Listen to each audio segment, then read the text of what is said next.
Welcome, ladies and gentlemen, here in the City Hall chambers and online.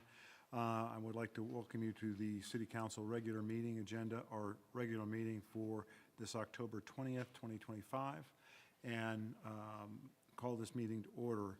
First order of business is, as is usual, is our Pledge of Allegiance, and I'd like to ask Mary Flowers to lead us in the pledge.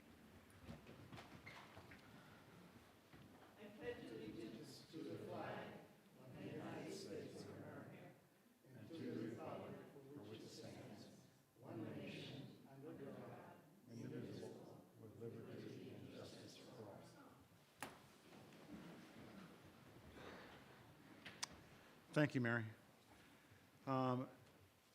Next on our agenda is a proclamation that the mayor would have issued, but I'm going to issue in his stead for Children's Grief Awareness Month. Whereas 53,000 Montana youth will experience the death of a parent or sibling before their 25th birthday. And whereas many kids feel misunderstood in the wake of loss, thinking that their grief is invisible to those around them. And whereas all bereaved youth deserve support networks there for them as they navigate the world without their person. And whereas effective grief support can help prevent possible negative outcomes by building coping mechanisms and resiliency. And whereas recognizing this month serves to build a foundation of support for grieving youth, shining a light on the national community of bereaved individuals, support service organizations, and community members. And whereas our community is committed to supporting one another, working to raise awareness of children's grief and ensure that no child grieves alone. I, now therefore, on behalf of John Malfeld, Mayor of the City of Whitefish and the State of Montana, hereby recognize this month of November as Children's Grief Awareness Month. Thank you.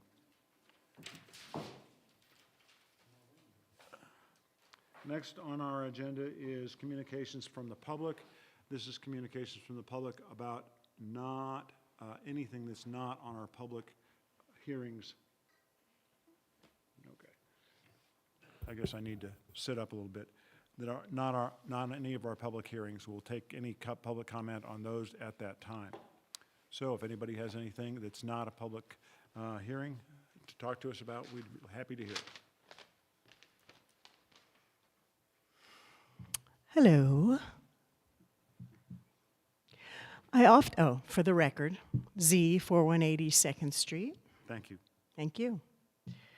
So I often end my public comment by saying our children are watching. I experienced the literal truth of that on Saturday at the Kalispell No Kings protest. A trio of costumed teenagers approached me, and one said, and I'm quoting, "Grand Tifa, you badass bitch. Please convince the City Council to designate the pride flag as an official city flag. Then you will convince the school board to approve a new policy that will allow the pride flag to be flown on school property. Then I will finally feel accepted and welcome in my community." Many issues that come before the council are contentious and fraught with negativity. This request is born from love. Jesus calls it the second greatest commandment. Thou shalt love thy neighbor as thyself. Our children are watching. Do the right thing. Thank you. Thank you, C. Anyone else?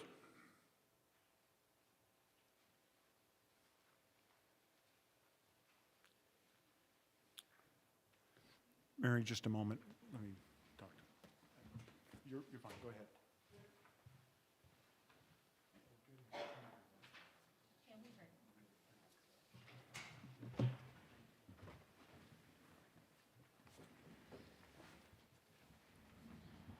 Thanks, Mary. I wanted to make sure that they knew that there was a little echo going on, so Okay. that they get, Is that all right now? yeah, we're as good as we're going to be. So, Okay. there you go. So Mary Flowers with Citizens for a Better Flathead. And I am here tonight to speak to you about the positions coming up in the city for appointments. This is something that happens regularly, and we want to note that your appointments, that you're requesting applications by October 24th, which is very fast approaching, and that you, as I understand it, will begin interviewing for these positions November 3rd. These are all critical, important positions. We want to speak specifically to the planning board, and I understand there are 3 of those positions coming up for appointment. As you are likely aware, Citizens for a Better Flathead has been actively engaged in the update process of the growth policy and in submitting regular comments. While the scope of updating the city growth policy is a daunting task under the best circumstances, we want to appreciate that the city and the staff are working hard to engage the public and to work through both the vision aspects of this process and the more specific implementation of this vision into goals and policies. We particularly appreciate the recent addition of a new consulting firm, CZB, to bring in some additional help and fresh perspectives. We did attend their recent workshop here, and we're pleased with their leadership. While we recognize that reviewing the positions on the current planning board is required, we wanted to make clear our position that now is not the time to replace planning board members should they choose to reapply. These existing members have gone through a steep learning curve to understand the new requirements of the Montana Land Use Planning Act and the history of planning issues within the city. It is our observation that the current board comes to these meetings well prepared and are putting in long volunteer hours to work through public and staff comments. They have worked hard and respectively to adapt their meeting formats to make them more accommodating and fair for public input. Despite the criticisms they have received, they have worked to actively address the feedback. Now is not the time to make a change of this diverse and hardworking board. We know that the city has invested in bringing CBZ in part over concern to make sure the city meets your spring deadline for completing the growth policy. And again, we think that choosing to replace board members when and if they apply for reappointment should be a no-brainer. We need to keep that board intact as much as possible because you have incredible diversity, expertise, and they've been through a lot of a learning curve which would slow the process down otherwise. Finally, we want to ask you to consider asking the planning staff to improve and make easier engagement by taking the following actions. And I want to acknowledge that you and the planning staff have been receptive to a lot of suggestions, but we think that these are 3 more that will help that process. The planning office posts a deadline for public comment, which is often 2 weeks before the hearing is to occur. And we've been trying to meet that deadline. You know, we have a history of being last minute, but my God, we've been making those deadlines. But it does not post these comments until after the planning board or just before its meetings, as we understand. We ask that these comments, just as they are submitted, all be posted as they are received and as soon as possible in a clearly marked spot on the website. Being able to read everyone's comments informs the public when they go to the meeting, and they can still make comments after that deadline, and that's the other thing we think is important that the public understand. The website should make clear that public comments are accepted at the meeting and are encouraged to be submitted prior to the meeting so that everyone can understand them. So those can be posted on the website. We ask that the meeting agenda and planning board packet be posted 1 week prior to the planning board meeting so the public can more effectively be prepared for the meeting. There is a ton of great information on the website, but there needs to be more timely information on staff responses to public comment prior to these meetings. Those are included in the public planning board packet, as I understand.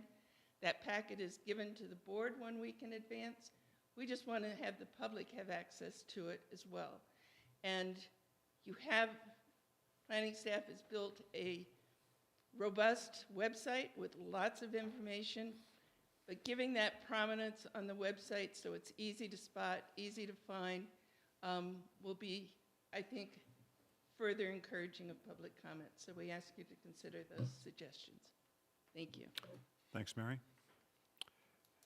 Any other public comment this evening?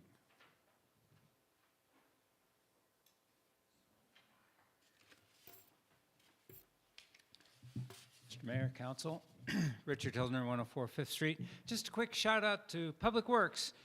Thanks for finishing up that piece of sidewalk at 28 Miles Avenue. It's really nice to be able to stay out of the mud there. Thank you very much. Thank you, Richard. Any other public comment? Michelle, any online? I don't see any, thank you. Okay, thank you. We'll close the public hearing or public comment at this time, and any communications from any volunteer boards in the audience? Not seeing any from council. Rebecca. Yep. Sorry. The tree committee met last Wednesday to decide what trees are going to be planted on East 6th. So we're going to have 6 Norwood red maples, 2 Japanese lilac trees, 4 little leaf lindens, 1 New Horizon elm, and 1 skyline honey locust. And they're going to be planted, I think, this next week. Is that right, Maria? Or Craig? Yeah, that's the goal. Yeah.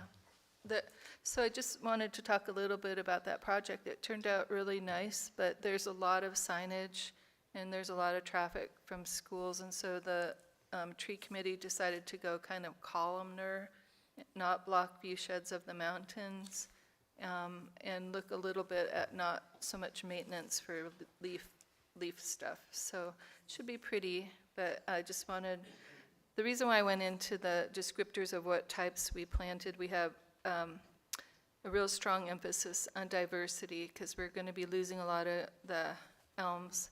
And so it's kind of fun to listen to what the arborists pick. I know nothing, but they know a lot, so it's fun.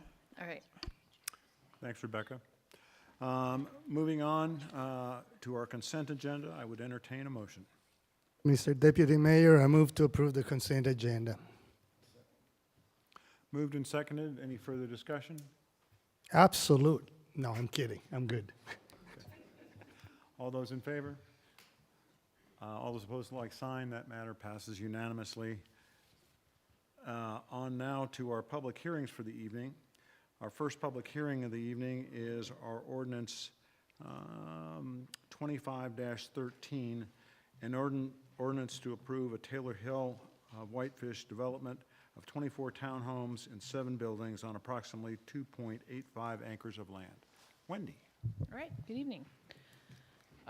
So yes, this is a subdivision, a preliminary plat with a PUD overlay on 2.85 acres at 900 and 910 Baker Avenue.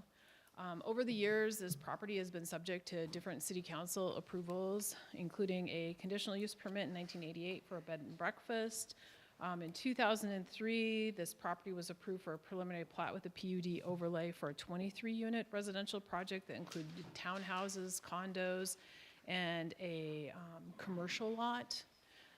Then the project was amended in 2005 to include 33 residential units, which was, again, townhouses, condominiums, and a commercial lot.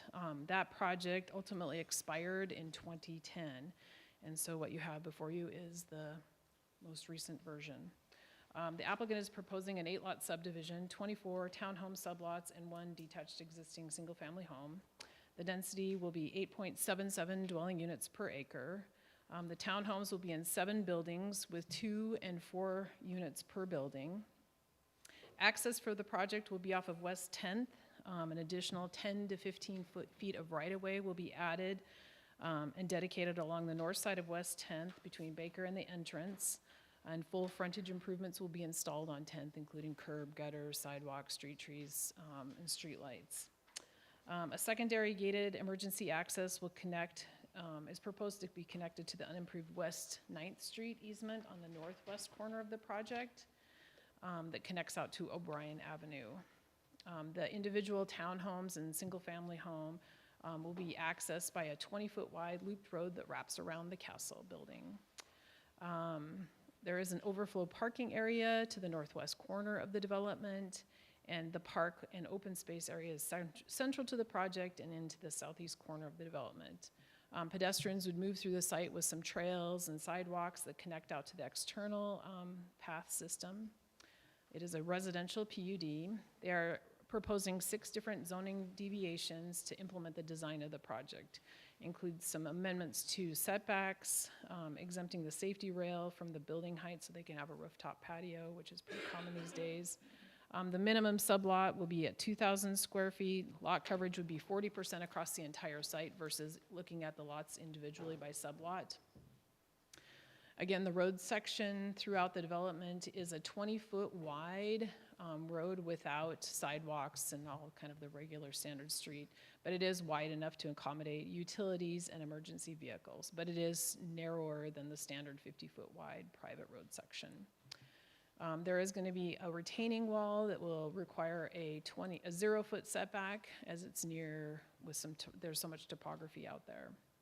In exchange for these zoning deviations, the applicant is proposing to pay a fee in lieu of 10% of the units. They don't need this for a density bonus, but this is how they're providing a community benefit.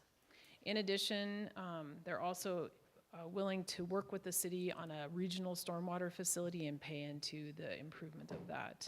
And Craig can answer more questions about that.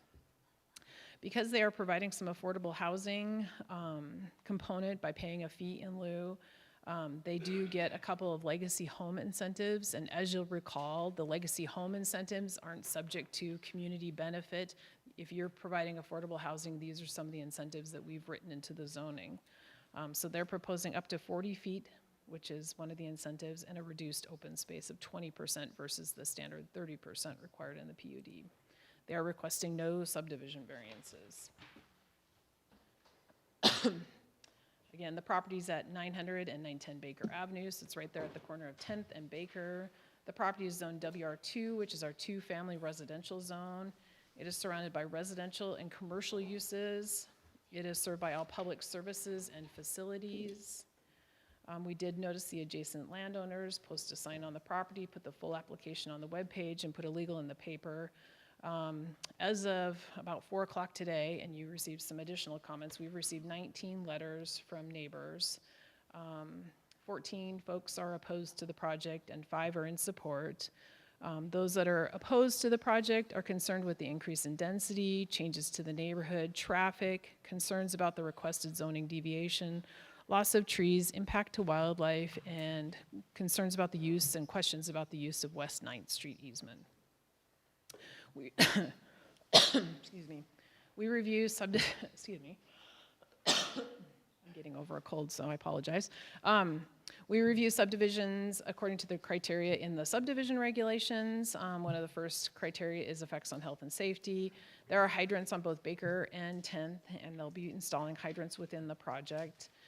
The final engineering plans will be reviewed by the fire marshal, but the 20-foot wide private residential street is adequate for emergency services. And then they are proposing a secondary gated emergency access. out onto O'Brien from 9th. During the public hearing, and then we also received a letter just today from the Moose Lodge that they offered their parking lot as an option for a secondary emergency access. So they do have options, and if they can't figure out the east or the west 9th Street. They are proposing that this emergency gate would be a gated emergency access only for when emergencies are needed. But we would want to make sure that they maintain that easement, including plowing through the gate, and that it's designed and is suitable to accommodate a fire truck. We would request a tree preservation plan along with the final plat, just like we do with all other subdivisions. And then open spaces do need to be properly mitigated for wildfire protection and maintained yearly. That's a standard condition that we do require for all of our subdivisions. They did do a TIS, and at full build out, 198 vehicle trips would be generated by this project. There'd be 12 a.m. peak and 15 p.m. peak. 40% of the trips will travel north and 30% will travel south on Baker Avenue. The project at full build out will account for 0.3% of the total volumes of the traffic at Baker and 13th Street.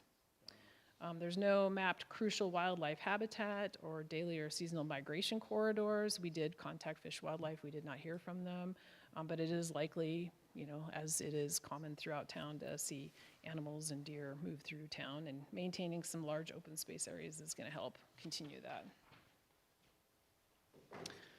This area is in an area where there could be high groundwater, and so they'll have to do groundwater monitoring as part of their project.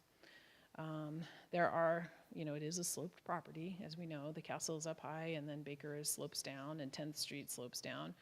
There's some areas that do exceed greater than 30%, but a lot of those were when there was a road cut in many, many years ago for the castle, so they're man-made. The stormwater will be directed to the southeast corner of the project, and final design approval and design would occur once the project is approved to meet our standards. Water, sewer are available, and again, we've talked about West 10th Street, how that will be improved with this project. Baker Avenue does have sidewalk, boulevard, and street trees, but there are no street lights. So staff is recommending a condition of approval to add street lights along their frontage for Baker Avenue and replace any street trees that they have to remove for their project. They are exempt from parkland dedication because it's a PUD, and the PUD is providing more parkland than would be required.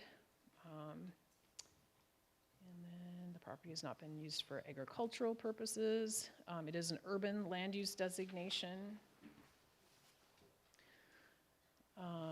Just to hit some of the highlights for the PUD, some of the review criteria for that particular, those standards.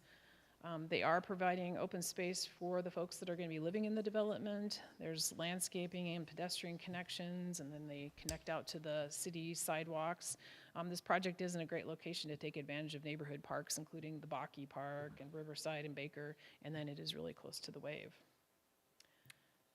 The project is higher density, but the higher density is located closer to Baker Avenue. To the west of this area, it does transition to lower residential density. There are no street connections being made. It is an infill project. They are improving the streets, but not extending any streets. The streetscape along West 10th Street will be updated, which will provide a high-quality streetscape. Is it not working? No, sorry. The proposed development, again, there's opportunities for walking and biking. There's no snow bus. The closest snow bus is down at 13th and Baker Avenue. The project, again, as I mentioned earlier, is not taking advantage of any density bonuses, but they are providing 10% affordable housing in the form of a fee in lieu. And then the project is a common design theme that complements the castle. So under the PUD chapter, we have to show that community benefit is derived from the zoning deviations that they are requesting. And so they are proposing to pay a fee in lieu of affordable housing, and that we have suggested that as a condition of approval for 10%, which would be 2.4 units.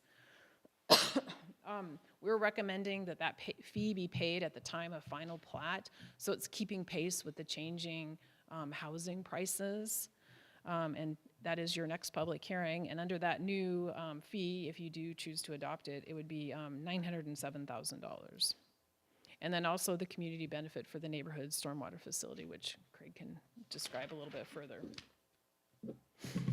So the Planning or Community Development Board, soon to be Planning Commission, held a public hearing on September 18th. Staff did recommend approval subject to 18 conditions of approval. At the Community Development Board meeting, we did recommend amending condition number 16. They had originally described in their application that they would either pay a fee in lieu or build 2 units at the snow lot. And we think for administrative and simplicity's sake, it makes more sense just to pay the fee in lieu. And that will go into the city fund, and then the city, you folks, can decide where that money ought to go. So we have included an ordinance if the council chooses to make a decision and approve the project. At the public hearing, the applicant and representatives spoke in support of the project, and 7 members of the public spoke with concerns including neighborhood character, traffic on Baker and O'Brien, pedestrian safety, wildlife, impact on adjacent trees, and the building height. The Community Development Board was unable to make a recommendation due to a tie vote. So we did offer some conditions of approval, and then just to hit a couple of those highlights. We will request a tree preservation plan to show that the trees are being saved during the time of installation of infrastructure, and not allow the trees to be removed until the time of building permit, and try and protect those trees that are outside the building envelope. We request that 10 to 15 feet of right-of-way be dedicated along West 10th Street, and then improvements as determined by the Public Works Director get made to Baker Avenue, West 10th, and then the secondary emergency access. And then again, striking the condition that they would possibly build a couple of units at the Depot Townhome Park development, and instead just pay the fee in lieu. Can I answer any questions for you? Yes, Giuseppe? Wendy, thank you. I watched the Planning Commission meeting, but I'm going to ask some questions that might be redundant to refresh and for the record, so forgive me for that. This lot is 2.85 acres, more or less, correct? Yep. How long has it been sitting there for, since the first time that a development was proposed? 2003. 2003. That's when the first subdivision was approved. 22 years. Yeah. Thank you. Is it being left this way kind of higher danger for fire versus being developed? Maybe the chief can answer that question. We talked about weeds and barriers. I think any unimproved property definitely has a higher risk than an improved property. Thank you. This lot sits in a WR2 zone, right? Which means that if I own the lot, I could be not showing up here, not showing up at the Planning Commission, go to the Planning and Building Department and apply for up to, is it 10 dwellings per acre? The base density of the WR2 is 14 dwelling units per acre, but if you're going to be doing a subdivision, you I would have to show up. to come, But yeah. it would be what, 28 units? Doing the gross math, it'd be 39. How many? 39, 39. but it's okay. unlikely that you could Yeah, get that but with roads. so what we're and- saying is that by right, with the zoning the way it is right now, if I could manage to do all the combinations, I could go between 28 and 39, let's say. By right, that means that that street, about many people are concerned traffic-wise, will have to support the 28 to 39 units. Mm-hmm. And by right, and I'm stating, but I'm asking, so forgive me, does that mean that a developer could subdivide that lot where there are single-family homes or units or duplexes that can accommodate 28 to 39 dwellings? Mm-hmm. Okay. If they did it by right, do they need to work with the city to synergize on stormwater treatment, or they don't have to? Well, there's 2 lots there, so they could build a house or duplex or a townhouse on each lot. Okay. And the working with the city to help work together in terms of managing the stormwater wouldn't be demanded or requested by the For city. 2 single-family homes, no. Correct. Thank you. The planning board voted 3-3. Would you remind me who voted? So the motion was to deny recommendation by Correct. John Heberling. Right. And there were 2 members who voted. One seconded it. Was it Rebecca, I think, seconded? And then another person voted to deny. And 3 members voted in favor. So we have the staff's recommendation with the 18 conditions of approval. Planning, community development board to be called planning commission, tied, so not able to give us a recommendation either ways. Just summarizing the points and asking new questions. So the traffic, either way, we have to deal with traffic because by right, they would build 28 to 39 units. So that's something that we need to deal with regardless. Cash in lieu. How many units is the snow lot that is now called something different supposed to have? 22. 22. 22 townhouses. 22. And how is it going? Rhetorical question. 2.4 units. I understand that the city, for admin reasons, would rather prefer to get the cash and then decide what to do with that cash. At the same time, that cash should be equivalent to almost 15% of the units of an affordable housing development that we've been struggling to move forward. 2.4 units out of 22. Am I correct? Okay. In the concerns of the Community Development Board, is there any concern, or from the public comment, is there any concern that made you rethink some of the recommendations from the staff? I don't think so. The concerns about West 9th Street, we got a letter from their attorney saying that they have access to that easement. And then since there's another alternative, I think, making sure that they just simply have a secondary emergency access and letting them sort out. I think us identifying that it has to be on West 9th, I don't think we need to do that. And final question, how about the character of that area and the growth policy vision? No, it's an urban scale development. It will have to go to architectural review, and I think some of the mass and scale concerns, I think that group could work with them on that. Welcome, Giuseppe. Anybody else questions for Wendy on her staff report?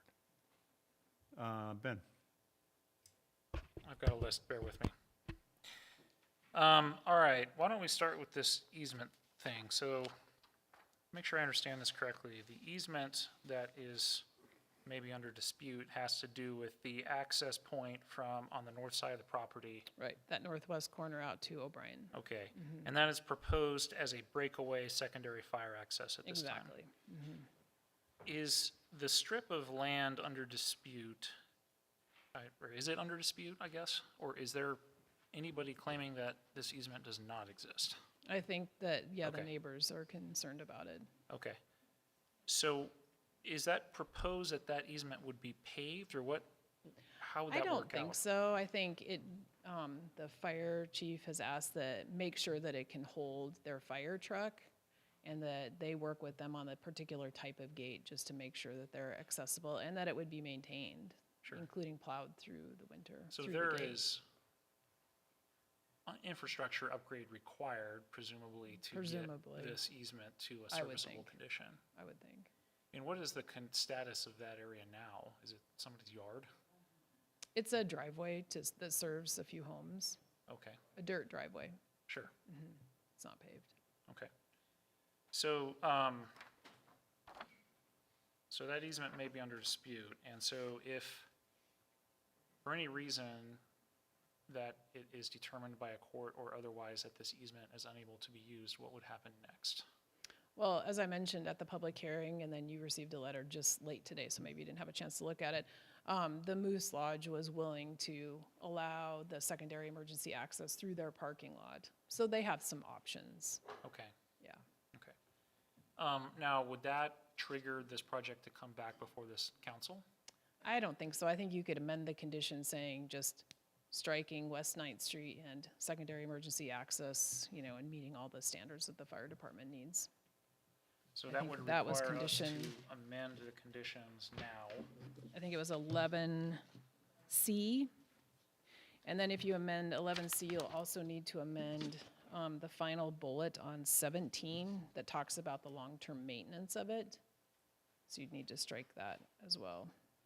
And it could be long-term maintenance for the secondary emergency access, wherever that ends up. Okay. I mean, how would I even amend that if I wanted to, just to say, I think 11C, you could just strike West 9th Street and start with secondary emergency access and updated to meet emergency services gate and as approved by the fire department.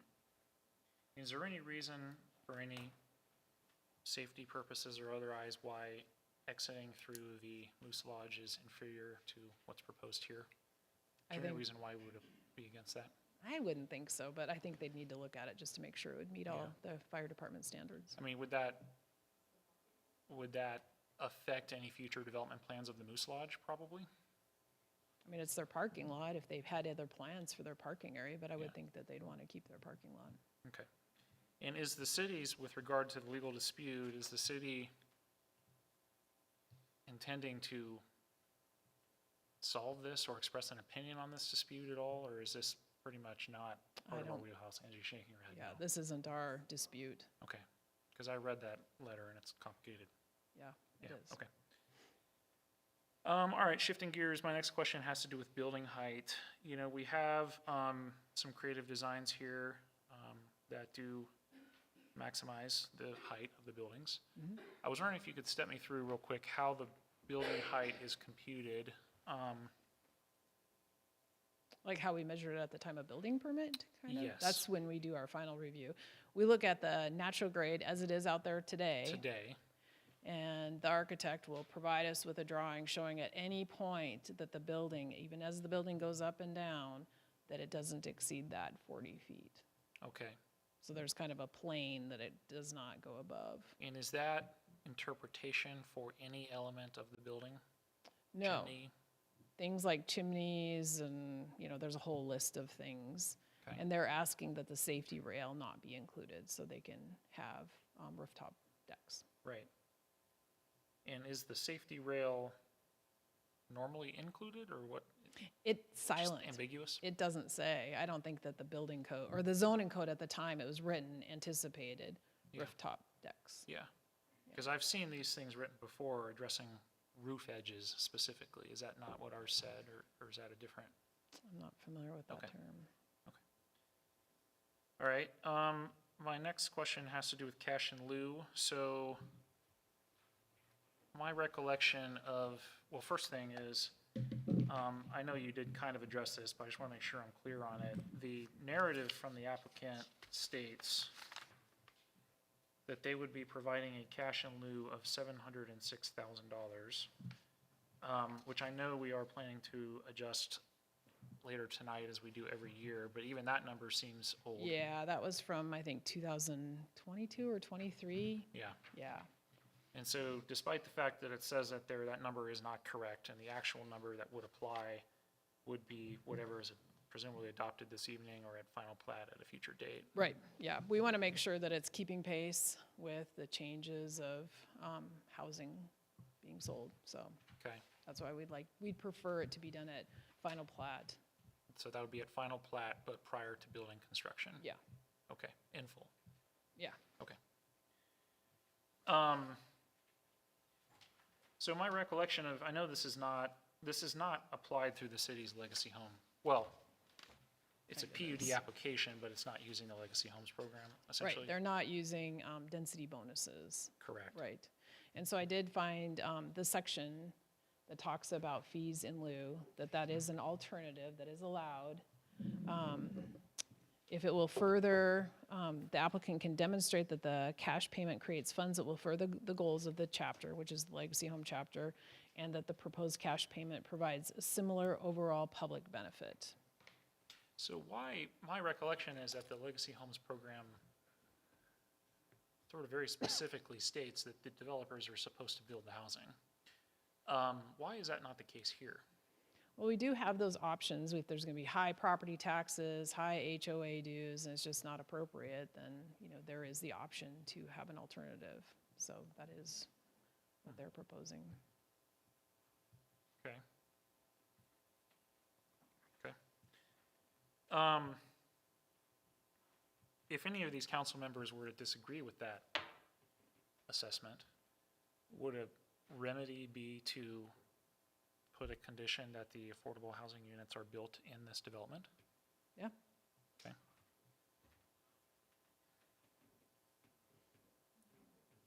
Okay. Okay, moving on. Sorry if I got a lot of questions. There's just Carry a lot on. of stuff. Okay, all right. Got nothing else to do tonight, right? All right, my next thing is I wanted to quickly run through the deviations here. We have a list of 1, 2, 3, 4, 5, 6 enumerated deviations, and I was hoping you could kind of give me a little bit of a comparison of what would be allowed under current zoning compared to what is requested here. So the first one is setbacks. We have a 20-foot setback in the front, a 0 side setback, and then anywhere from 10, well, 0. Anyway, I guess what would be the applicable setbacks on this project if it was not coming through this PUD? Like, what are the deviations here exactly? So front is 25, side is 10, and rear is 20. But because they have so much open space kind of around the project, I think they're looking at the project sort of in an overall. Yeah. That the front is Baker, there's more than 25 feet there. The sides would be the north and the south, and there's 10 feet there, you know, and 20 feet off the rear. This is really when, at the time of building permit, when they come in for lot 1, we can say, oh, right, you're doing this. You know, just so we, you know, at the time of building permit, we make sure that the building's placed in the right location. Right, right. And then the street is a private street, so it's a little different, you know. So we just wanted them to clearly identify what it is they're doing. So at the time of building permit, we make sure that it's done right. Right. We just had projects in the past where it's a little ambiguous, and then a building permit comes and we're like, what were they trying to do again? Yeah. So we really wanted them to be specific to make it easier on us when we go to review building permit. Right. So like when it says side setback 0 feet, I mean, they're townhomes, so of course they have 0 setback on the side, right? Right, Yeah. yeah. And then those buildings that are internal, they could be 0 foot on the side as well, but there's gonna be then open space in between the kind of parent tracks. Okay. All right, so next would be the safety rails. We already did talk about the safety rails. Yeah, it's just a silent. There's clarification of something that's nothing- ambiguous. Yeah, there's nothing in the code about safety rails. Okay. Minimum sublot size, meet the 2,000 square foot lot size for the sublots. Right, so the zoning says 3,600 because the main lot is, for a 2-unit townhouse is 7,200, so that's half is 3,600. But in the special provision section of sublots, it says they can be no less than 2,000 square feet. And so that's the standard that they're following. And I Okay. think that was intended, you know, I wasn't around when that got put in there, for those areas that don't have residential lot sizes. Maybe that's why that section got put in. Because projects like the Alta Views out south of town, it's a B2 zone. They don't have residential lot sizes, and so they followed this 2,000 square foot sublots. And so Right. that's kind of what they're hoping to do So as well. as far as the lots goes, we have, it looks like, is it essentially a lot for each building and then sublots for each Right, unit? for each unit. And then there's an overall common area that's Right. outside. Yep, exactly. And then the castle property is on its own lot. So would it be fair to say that, yeah, okay, so they're asking us to look at it in the context of the larger project? Yep, Okay. exactly. Which is related to this next one, lot coverage, use a Right. lot coverage standard over the entire project versus lot by lot. Right. Which is, if you structure the lots this way, is kind of required, right? Because the lots here are essentially just the buildings and then you have all the Almost, open yeah. space. Yep, exactly. Okay. Road section is a narrower 20-foot road, and this would normally be much larger than that, is that correct? For a private road, yeah, it is 50 50 feet. feet. So what we're losing with that is the sidewalks through the development, Yep. essentially. Curb gutter side, oh, they are providing curb and gutter. Street lights. Yeah. So they have the sidewalk on 10th Street that needs to be And built, Baker, and then they have the paths through the project. and then they have the path. And Okay. it's pretty, it's not a lot of units, so the pedestrians will use the road as well. But there is pedestrian access. Yeah. Generally, okay. Yep. And then the last one would be retaining walls to permit a 0-foot setbacks for building A adjacent to West 10th Street, so that would be, They would have had a 6-foot setback, and this is for the walkout daylight basement for those units along 10th. okay, Because of the topography and the road, they need to put in a retaining wall, and it will be right on the property line. okay. Do we know how tall those retaining walls are? I believe they're 4 feet, but you could ask the applicant. Okay.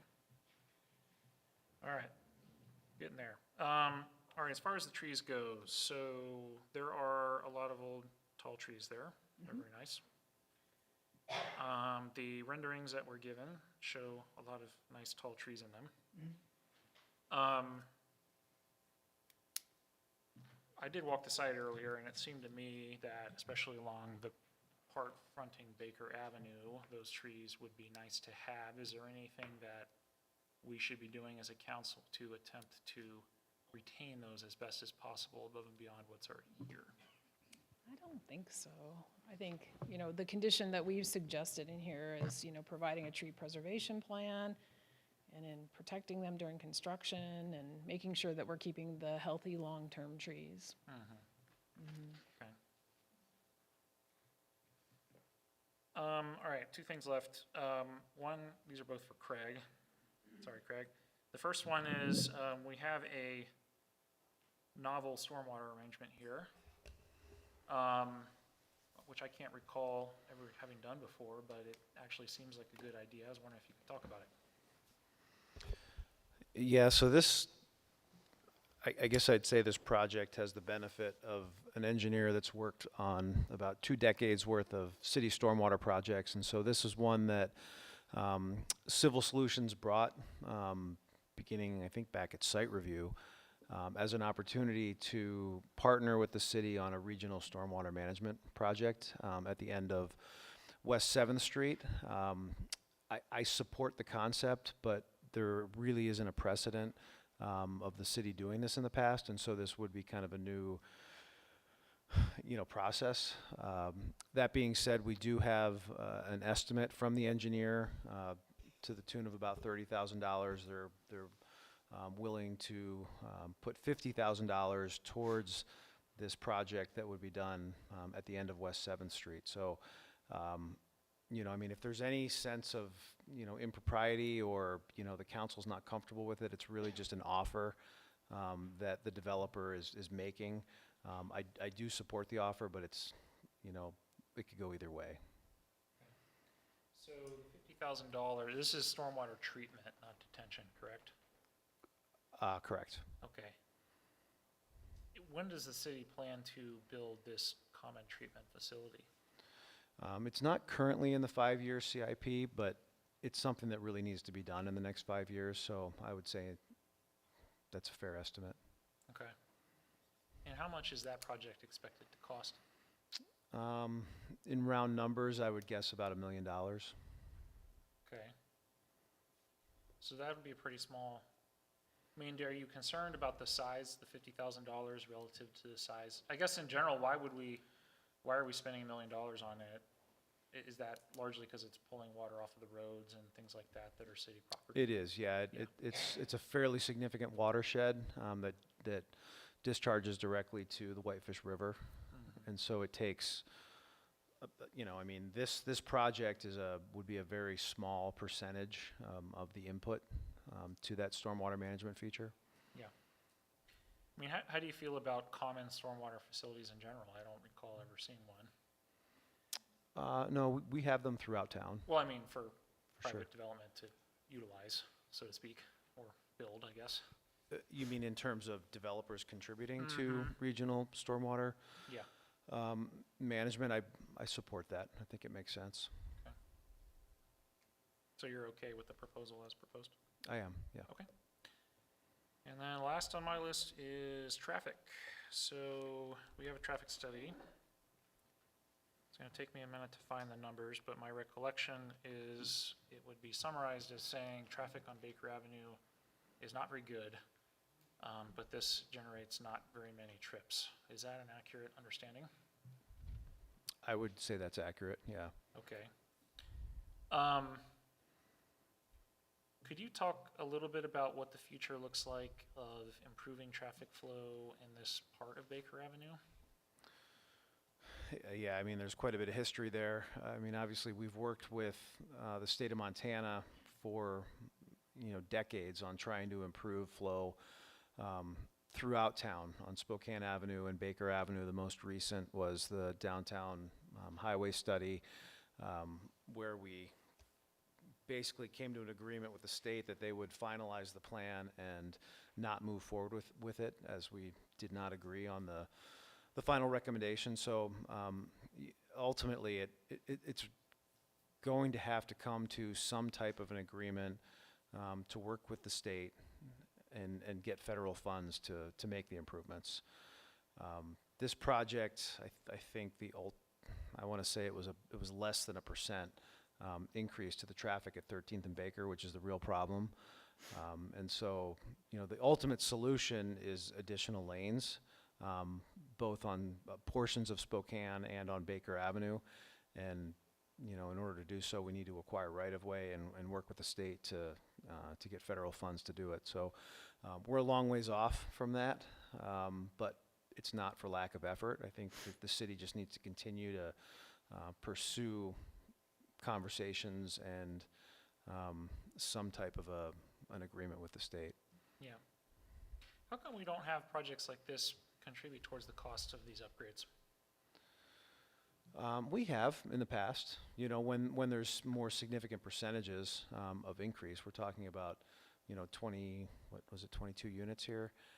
It's just not enough of an increase in traffic to talk about contribution to funding for transportation.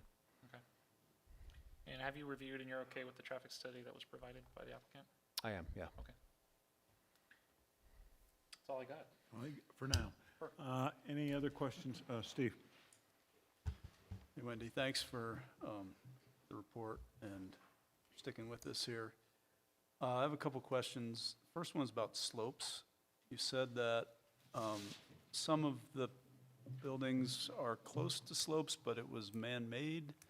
That would trigger our slopes ordinance? Or No, we changed our slope ordinance back when we changed it to the water quality protection ordinance, and we only look at steep slopes when they're adjacent to water. okay, The river, we require geotech if you're within top of bank or 75 feet, any work that's happening there, stuff along the lake. okay. So as long as you're not next to a water body, That none of regulation that does applies. not apply. Yeah, we Okay. changed that regulation quite a few years So ago. they can cut into those slopes and build those Right. townhomes without having to worry about, I mean, they'll have to do some, whatever, information they have to provide the building department, but yeah, we okay, have stuff built on steep slopes all over town. okay. My other question then that's related to that is, what's this gonna, regarding building heights, what is this gonna look like from Baker Avenue? The applicant has a presentation to show you, and they're gonna show you some drawings. But will it be more than 40 feet? If I'm driving down Baker, will it look like more than 40 feet from that side of the building? Because my understanding is that the 40-foot part is from the top part of the higher elevation of the, No, it's from the natural grade, so as the hill goes up, at any point on the hill, it can't exceed 40 feet. So it'll Okay. present as 40 feet close to Baker, but then it could step up, but at no point will the building exceed 40 feet okay, so if from the I'm natural driving, grade as it is today. so if I'm driving down Baker, so they could change the gradient based on what you just said? I mean, Based they can do their grading, but what we're gonna measure from is how is the from the dirt is natural grade. today, right now, out there in the field, yep. So Okay. they'll use that topography and they'll show us where's the natural grade, even though they may have done a daylight basement, they'll show the natural grade and then they'll show what that 40 feet is. Okay. So they're not gonna, so when I'm driving down Baker, it's still gonna just look like 40 feet instead of, It is, but it's gonna, of course, step up the hill because the hill is taller, right, right? okay. Okay. The other question I have is about open space. I'm having a hard time finding on the maps that we have here, finding trails and this open space that we're referring to other than places that just are not built. Is there a kind of a private park or something for It just for kind of people to- meanders between all the, kind of the parent tracks. And again, the applicant has a drawing to show you as well. Okay. So if you look on page 241 of 267, that's a pretty good indication of where the open space areas are. Okay. Yeah, I mean, a lot of that to me just looks like stuff that they're not gonna build on, but Right, but that's fine. that's I mean, their we open deal with that in space. pretty much And there's a every- path and some sidewalks through this development. Okay. And then the water retention, the stormwater retention area at the bottom, at the, what would be the southeast Southeast corner of the corner, yeah. property, is that gonna have to have a gate around it or anything? 'Cause it's gonna have, okay. Then about the roads, number one, so they're gonna have to upgrade 10th Street, but just on the part of their property, is Yeah, that correct? Correct, yep, through their entrance, Okay, up to their entrance. yep. And then the rest of 10th Street will just revert back to the narrow What street that it is currently. until the city expands that or until somebody else comes in with another Right. development Yep, project? exactly, Okay, and you are asking them to put streetlights in? yes. Is that correct? And I think there are some streetlights on West 10th, but they'll have to be reevaluated with their project here. Okay, and that's gonna have a sidewalk? Yes, Okay. Then my other question is about the road within the subdivision. Why are we allowing them to go to 20 feet? that's their request, and it does meet the emergency access. That's kind of their minimum. Okay. And that, Fire Chief, that's big enough to get our trucks in through there?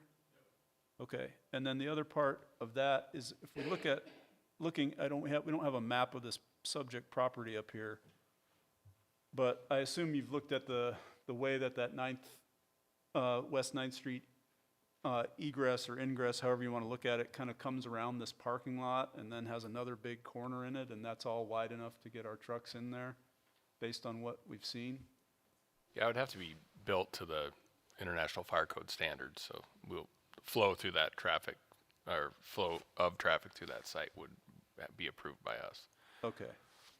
Because it just looks like, I don't know, based on the rendering that we have now, it looks pretty narrow for getting our vehicles through there, and especially if there's cars parked in the guest parking area there. And so, and there's no sidewalks or anything through this neighborhood? Do we have any other projects that we've allowed that don't put a sidewalk in their neighborhood like that? I don't know if you guys can think of anything. I can't think of anything off the top of my head. Grouse Mountain. What's that? Grouse Mountain. Okay, well, how many years ago is that? You were asking. Late 80s, yeah. And then the last question, I just want to reinforce this, is that they're not asking for any of their accommodations, any of their bonuses based on actually building affordable units. They just want to pay the fee in lieu. Is that correct? Staff wants them to pay the fee in lieu. Their application says that they're willing to, if they could come up with an agreement, build a couple of units at the Depot Park townhomes. But staff believes that it would be more efficient and easier to administer if we had them pay a fee in lieu. And then you folks can determine where the money ought to go. Okay, is that kind of a new interpretation of our fee and lieu program or our housing program? Because my recollection is pretty clear that we want units, not money. Right. So is that a new interpretation? No, again, that's an alternative that's provided in the Legacy Home chapter, that if it furthers the goals of the housing program and maybe the neighborhood's gonna have high HOA dues and high property taxes, maybe the fee in lieu is more efficient to support affordable housing. Okay, I mean, well, I can talk about my concerns about that later. Let me think I think that's all I have for now. Thanks, Wendy, appreciate it. Any other questions for Wendy on her staff report? Okay, thank you. I'll open the public hearing this time, as is our tradition. We will allow the applicant to speak first, and this is how this is going to go, since we had a little bit of a free-for-all at the planning board. The applicant will be given an opportunity to make their presentation. If there are questions from council, we'll ask those at that time. And then once the public hearing is then open to the general public, we'll take your comments. There will be no give and take with staff or council. We will accept your comments and move on. Fair? And remember, we're all neighbors here. All right, with that, the applicant may make whatever presentation they'd like.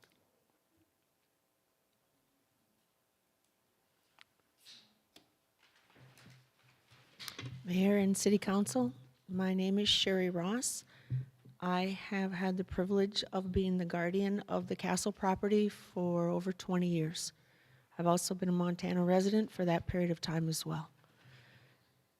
As you found out, we, in the past, tried to initiate the PUD, and through a variety of reasons, whether it was economic or other reasons, we were not able to complete it. Myself, I work in the holistic health world for people and animals. I also spend a significant amount of time in organic and regenerative agriculture, developing farms internationally, as well as forestry conservation. My main focus for this project is to create a community for people who have environmental and chemical illnesses and sensitivities. I work with a fair amount of building biologists and healthcare professionals who refer their patients and clients to me to help them recover from these toxic chemical influences. This project is very unique because of the materials being used. We are using low to no tox materials, not traditional building materials. As a result of this, the expense for these materials is significantly higher than a traditional build-out. Also, the required construction also takes a whole different turn in regards to costs and what it's going to take to get this done. Our goal is to have residents, not a second home. Our demographic is all about residents, people coming to live. As we know, our beautiful community has amazing air, phenomenal water, and even though the last couple of years there's been an influx of things that frustrate all of us who've lived here and feel like it's not home anymore the way we knew it years ago. So we also want to create a community where people can age at home. And that is where it's almost like a village where neighbors can support each other and create a very common, close bond. So we have worked closely with the city. I have been privileged to work with a phenomenal team of professionals. And we've worked very closely with the city to make sure that we ensure every aspect of the city ordinances. Also, we've worked with an arborist who's done a lot of work with the city. Being I come from conservation and forestry, yes, I am a tree hugger, and I love my trees. A couple years ago, we had to lose the 3 largest trees on the property, and it was a very hard thing for me to fathom. Storm came through, but when we had an arborist out to check them, they were actually starting to disease from the inside out. Even though the outside had no appearance of this disease process, the inside did, and that's why they were damaged from the storm. So the arborist that we have hired and is working with the team has flagged every tree along with the plans, very clearly which ones we are going to be retaining and keeping. And then some of them are at their end of life process, which should be taken down regardless of this development. And so all of that has been marked and connotated, and we'll be working closely with the arborist who does a lot of work with the city and the city staff to ensure. We are doing extensive landscaping. My background comes from organic farming, and so I'm very much into not just plopping buildings on the property, but having it where the buildings are in harmony with the nature of the land. Let's see, what else am I working with? I think the team is going to be sharing quite a bit of information with you, and we're going to be bringing out the facts. I know that this has been a really a very tough situation, and I'm very sensitive to the neighbors. And they're not even close neighbors. Some of them are, over on the other side of Spokane. I've read every letter that's come in. I've been falsely accused of being what I'm not. And some of the letters that are written, I'm like, I've never talked to these people. How can they say that about me when they have no clue who I am? So I find it interesting that the frustration that's happening in Whitefish may be aimed and directed at this proposed development a little bit more than it deserves. So with that, I think I'm going to bring up our lead architect. And this team has gone over and above. I've held them to task. Each one of them has said, this is nothing like we've ever done, Sherry. And I said, yeah, because we need to honor the land. We need to honor the spirit of the land.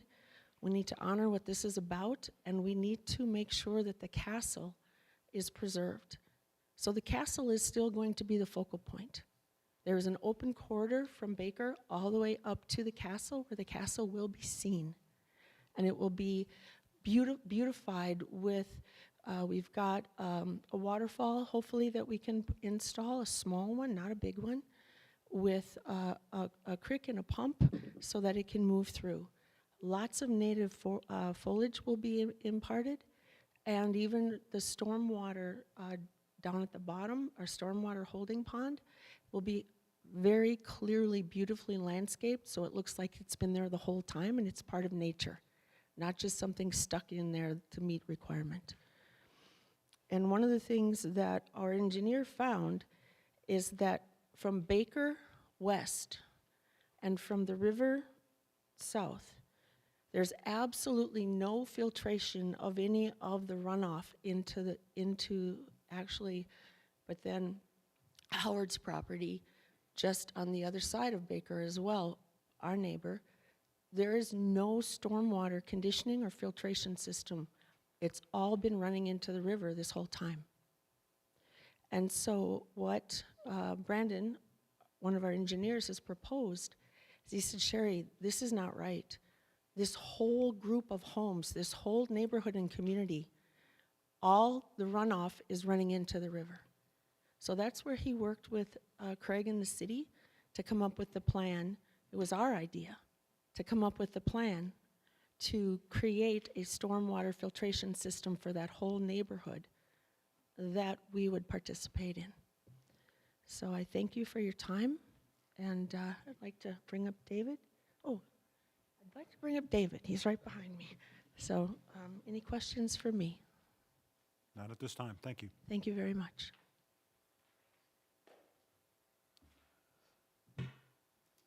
Perfect. We have some graphics. Deputy Mayor and Council, thanks for the time. I'm David Cool I am an architect with Cushing Terrell. I've got a couple of folks over here also at our team if there are any technical questions that I can't answer. And after me, I'd like to have Brandon speak to the civil side. I'll just take a few minutes to expound a bit on the design, and I'm glad there's graphics up, so you can go to the next one, because I don't think I have a clicker. Someone else has oh, there you go, thank you. Just a little identification slide. I think we all know exactly where that orange box is, but right along Baker and 10th, a lot of us have driven past it hundreds and hundreds of times to town or to the ski resort, so well-noted site. You can go to the next one. And again, yeah, just some photos. Again, we do this to collect information about the neighborhood in terms of its context and scale. If you flip to the next one, imagery of what's around us, some buildings, whether they're industry, or I think to the next one is the building Kitty Corner, scale and materialities there. And I think the next one shows the riverfront a little bit more currently, probably slightly industrial and based on the buildings that are there. And the improvements along Baker are evident. Yeah, and Sherry's right, a lot of trees, some of which are precious, some of which do need to probably be let go of based upon their damage. But yeah, currently the site is steep hill with a cool building at the top of it. Go to the next one, please. The site to the back, we all know this is the Moose Lodge and its parking lot. And a couple more, I think, a view back down 10th, and I think that's about it we have for now. Collection of sites from the general, basically from Baker and 10th. And the next one, okay, a little further north, sorry about that. Business up there.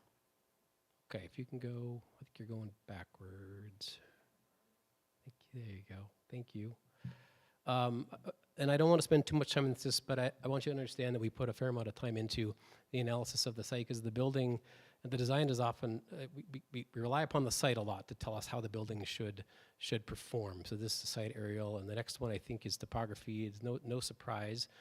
This is just a diagram showing how the site rises from Baker and along 10th. You climb up 10th to the top of the hill, and that provides us with opportunities, but also a fair amount of challenges, honestly, with respect to the design, how you lay it out in a manner that is most respectful to the contours, which is the most efficient thing we could do. You'll see what Brandon did to do that. We have to apply simplicity, really, to the design of the site. Otherwise, you end up with a big mess of contours and other things. So we want to learn from this, and we did. You can move to the next one. It talks about access and traffic. We know this. Most of it is along Baker and 10th. Minimizes it. Our primary approach, coming that purple arrow heads in from the north, and we circulate around from there. Move to the next one is pedestrian. This is the slide that as simple as it is, it's one of my favorites because it tells us how active Baker actually is, or how active it could be. Someone mentioned the fact that it's a great site. I think it was Wendy. You mentioned it's a great site, for accessing either the wave or headed north downtown, or the river or the parks.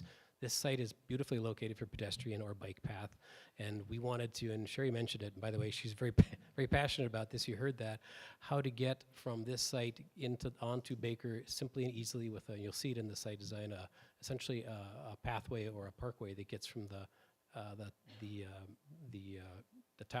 Casa building down to Baker very easily and simply and intuitively, so people can, without getting in a car, hopefully walk or bike to town or to other amenities without even having to use a vehicle. That is really the main goal, in my opinion, of the density of this project. Moving on to the next one. We always take into consideration views and, I'm sorry, this is actually sunlight. How we access it. A lot of the buildings will have excellent access to sunlight. As you can see, we want to take advantage of that as much as we can. The next one is views, and interestingly, actually there are great views, especially the higher you go. So people ask questions about height. In some cases, and you'll see in a diagram, we do want to push some of the components of the building higher because the views improve. You will see that in every instance that we go to the highest level, we're actually only doing a very small portion of the building that goes up to the 3rd floor. The rest of it is actually rooftop terrace, so you actually do see a tiering, like Wendy mentioned, of the design to take advantage of it. So I think there was a question, we'll get to that, but on Baker, there's 2 buildings that are actually one walkout and then 1 floor, and then a 2nd floor portion, and then there's 6 buildings that are a walkout portion, 2 floors full, and then a portion toward the west side of the site that is, so it steps back, and then everything in front is flat roofed or is a roof terrace, in order to add to the dynamics and allow the occupancy of that upper floor for the best views possible. So we're always trying to take advantage of the use for the benefit of the occupants, and also in this instance, that benefit and the tiering design actually benefits the aesthetic. So next one is design. So those of you who know me, maybe not many of you, but I'm a big fan of contemporary architecture. Turns out Sherry is not. She was very interested in very European style architecture, or sort of old world architecture, organic materials, organic forms and shapes.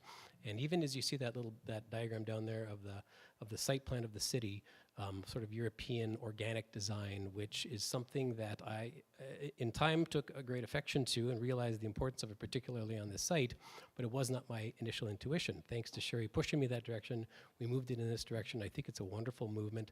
So many projects we see today are very contemporary, clean-lined. This one is the opposite of that, very warm, earthy. Her intention was to let these buildings feel as though they grew out of the site, and that's what we intended to do. So these images were extremely helpful before we even started drawing pictures.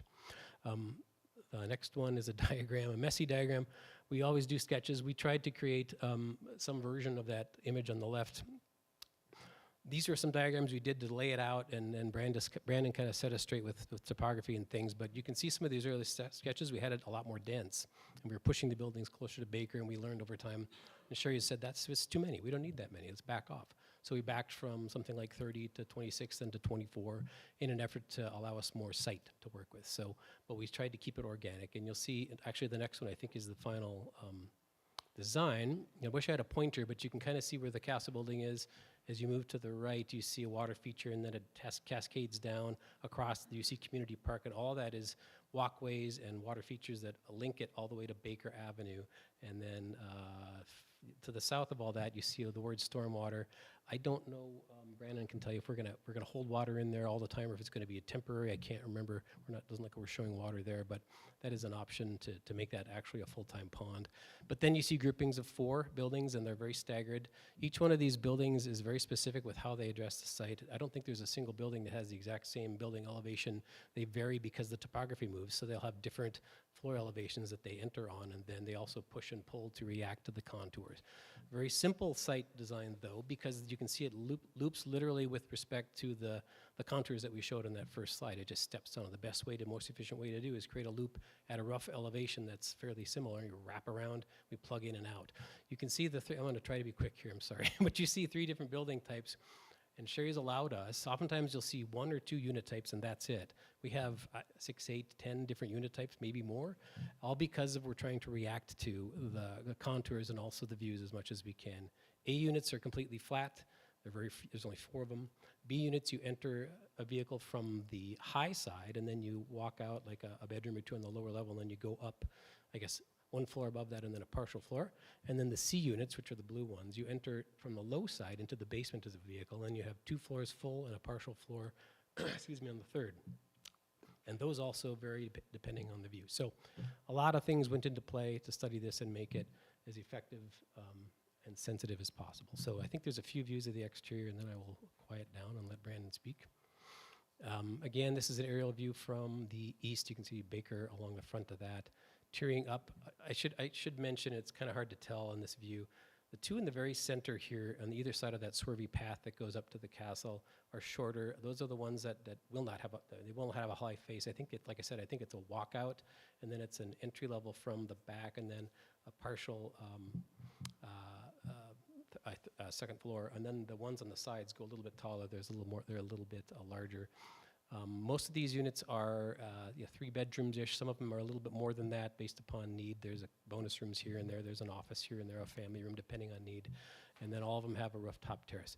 You can flip to the next one, and we can go through these quickly, but that's a view from Baker. And there you can see this is actually viewing north. You can see a couple of units off to the left that are the full 3 floors and basically a walkout, 2 floors, and then you can barely see the tiered up stuff on the back where the terraces are. And then there's 2 that are 1 story shorter than that are in the center, and then there's, I think, 3 more that are taller on the other side. So that maybe helps answer your question, Steve. Beyond that, next slide if you'd like.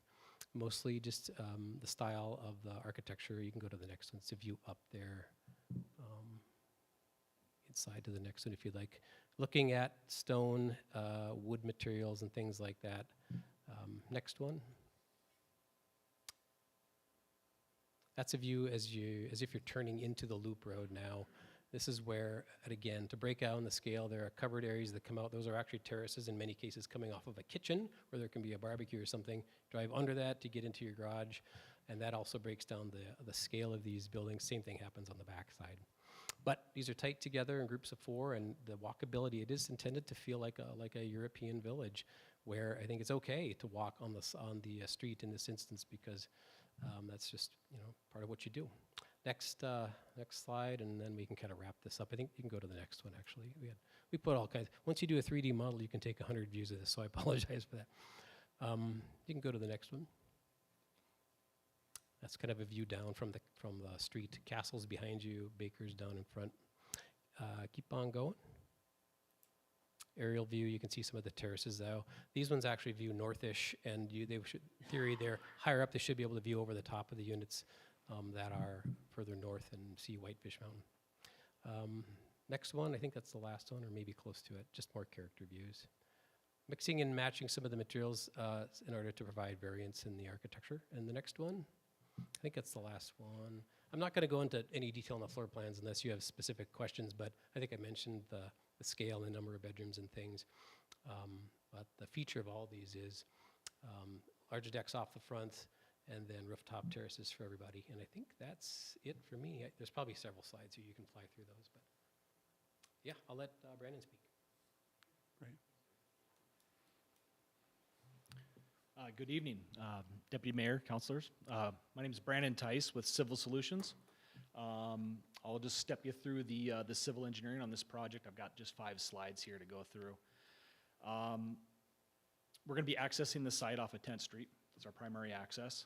We're going to reconstruct 10th Street up to our western property line. So that's curb and gutter on both sides of that street. It'll be a city standard local road section, 28 feet wide, top back of curb to top back of curb, and then we'll also get a sidewalk in on the north side of 10th Street. We don't have any improvements that we need to make on Baker Avenue, but we do have a sewer main connection we have to make there, so we'll repair any damage that we do in the right-of-way there. This slide up here, you can see the dark green. That's the open space that we're counting for the plus 20%. There's also the green stuff we're not counting. That doesn't qualify because it's not wider than 20 feet. But this is a pretty good exhibit showing what the open space is that we're calculating to get over that 20%. We have a visitor parking area as well at the northwestern corner of our site, something that we originally weren't planning on doing, but we ended up purchasing a piece of property from the Moose Lodge up there so we could add that in. We think that's a nice addition to the project. I think we'll just go to the next slide here, and I'll start kind of jumping into, yes, there's an aerial basically showing the same thing. We'll go to the next slide here. This is a utility drawing here, water, sewer, and storm. All of our sewer will be either gravity flow to 10th Street or gravity flow down to Baker Avenue. We're not proposing any lift stations. Water will come off of 10th Street. There's an existing main there. We'll loop that through our site and then cap that at the northwestern end of our site for future expansion if it's ever needed. Same thing with the sewer. We'll get the sewer up to the northwestern corner of the site so it can be expanded if needed. The storm drainage is fairly simple on this site. We're going to collect it with pipes and convey it down to the southeastern corner of our site where we'll have a small detention pond. So we'll be capturing that water, holding it, and then releasing it at a slow rate to match the historical rate so that we're not inundating the existing storm main in Baker Avenue. Per city standards, we would be putting in a stormwater quality treatment device on our site, or we could pitch in on a larger one at 7th Street, which is what you guys were talking with Craig about earlier. Nonetheless, the pond itself will have 6 inches of sediment storage in it, so we're always going to have some water quality treatment on our site.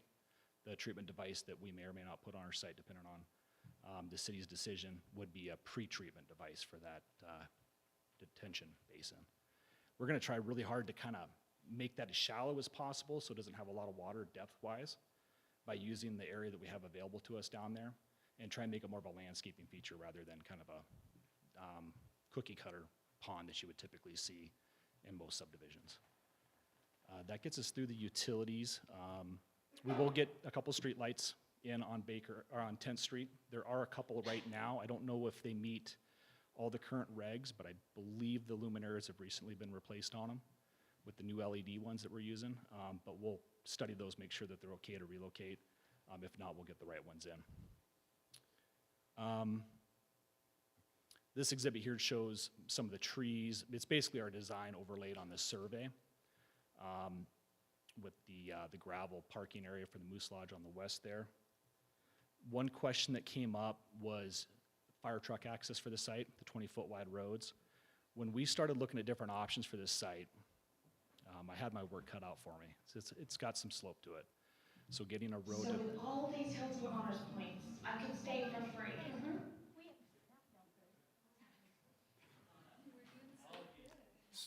Sorry about that. no worries, no worries. Carry on. The roads are 20-foot wide that we're proposing. Now, that's the minimum width for an emergency access vehicle. We ran turning movements through the site for our fire truck and also a future ladder truck if the city does indeed end up purchasing one in the next couple of years. I know we've been talking about that a little bit. And that turning movement does take us out to that easement to the north and west of our site. We can also bring that back through the Moose Lodge if that's the direction that we ultimately end up going for our secondary emergency egress. The width of the road's at 20 foot.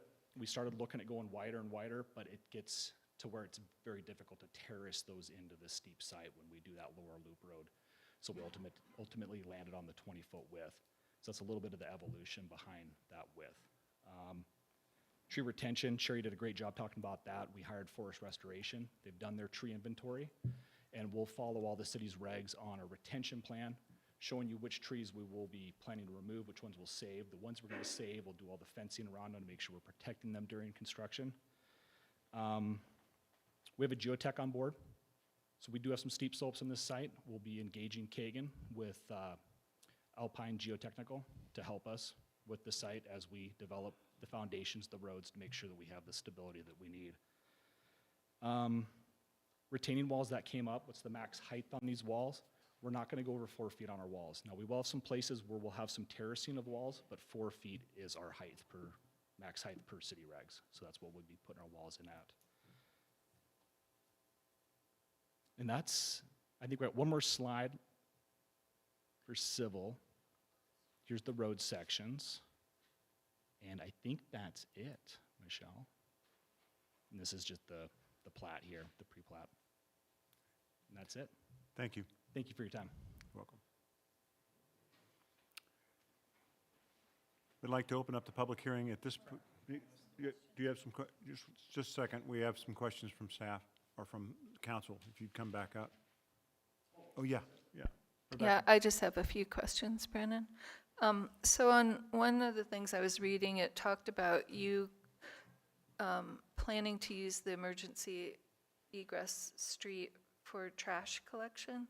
And so I just wondered, what is your plan for trash collection? Because I'm assuming you're required to have bear-proof containers in the garages individually, or are you planning to do a trash collection like for the whole development at the end of that street? Great question. I saw that too. We are not, to my knowledge, we're not looking to use that road for trash collection. I believe we'd be doing individual canisters that we rolled out to the street, and the Republic would make a lap through once a week and pick them up.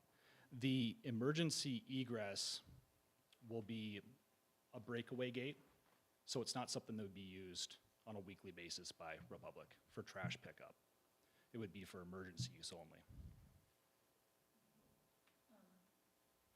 Okay, and then the other question I had, I did talk to Craig about your idea for the regional collection of stormwater.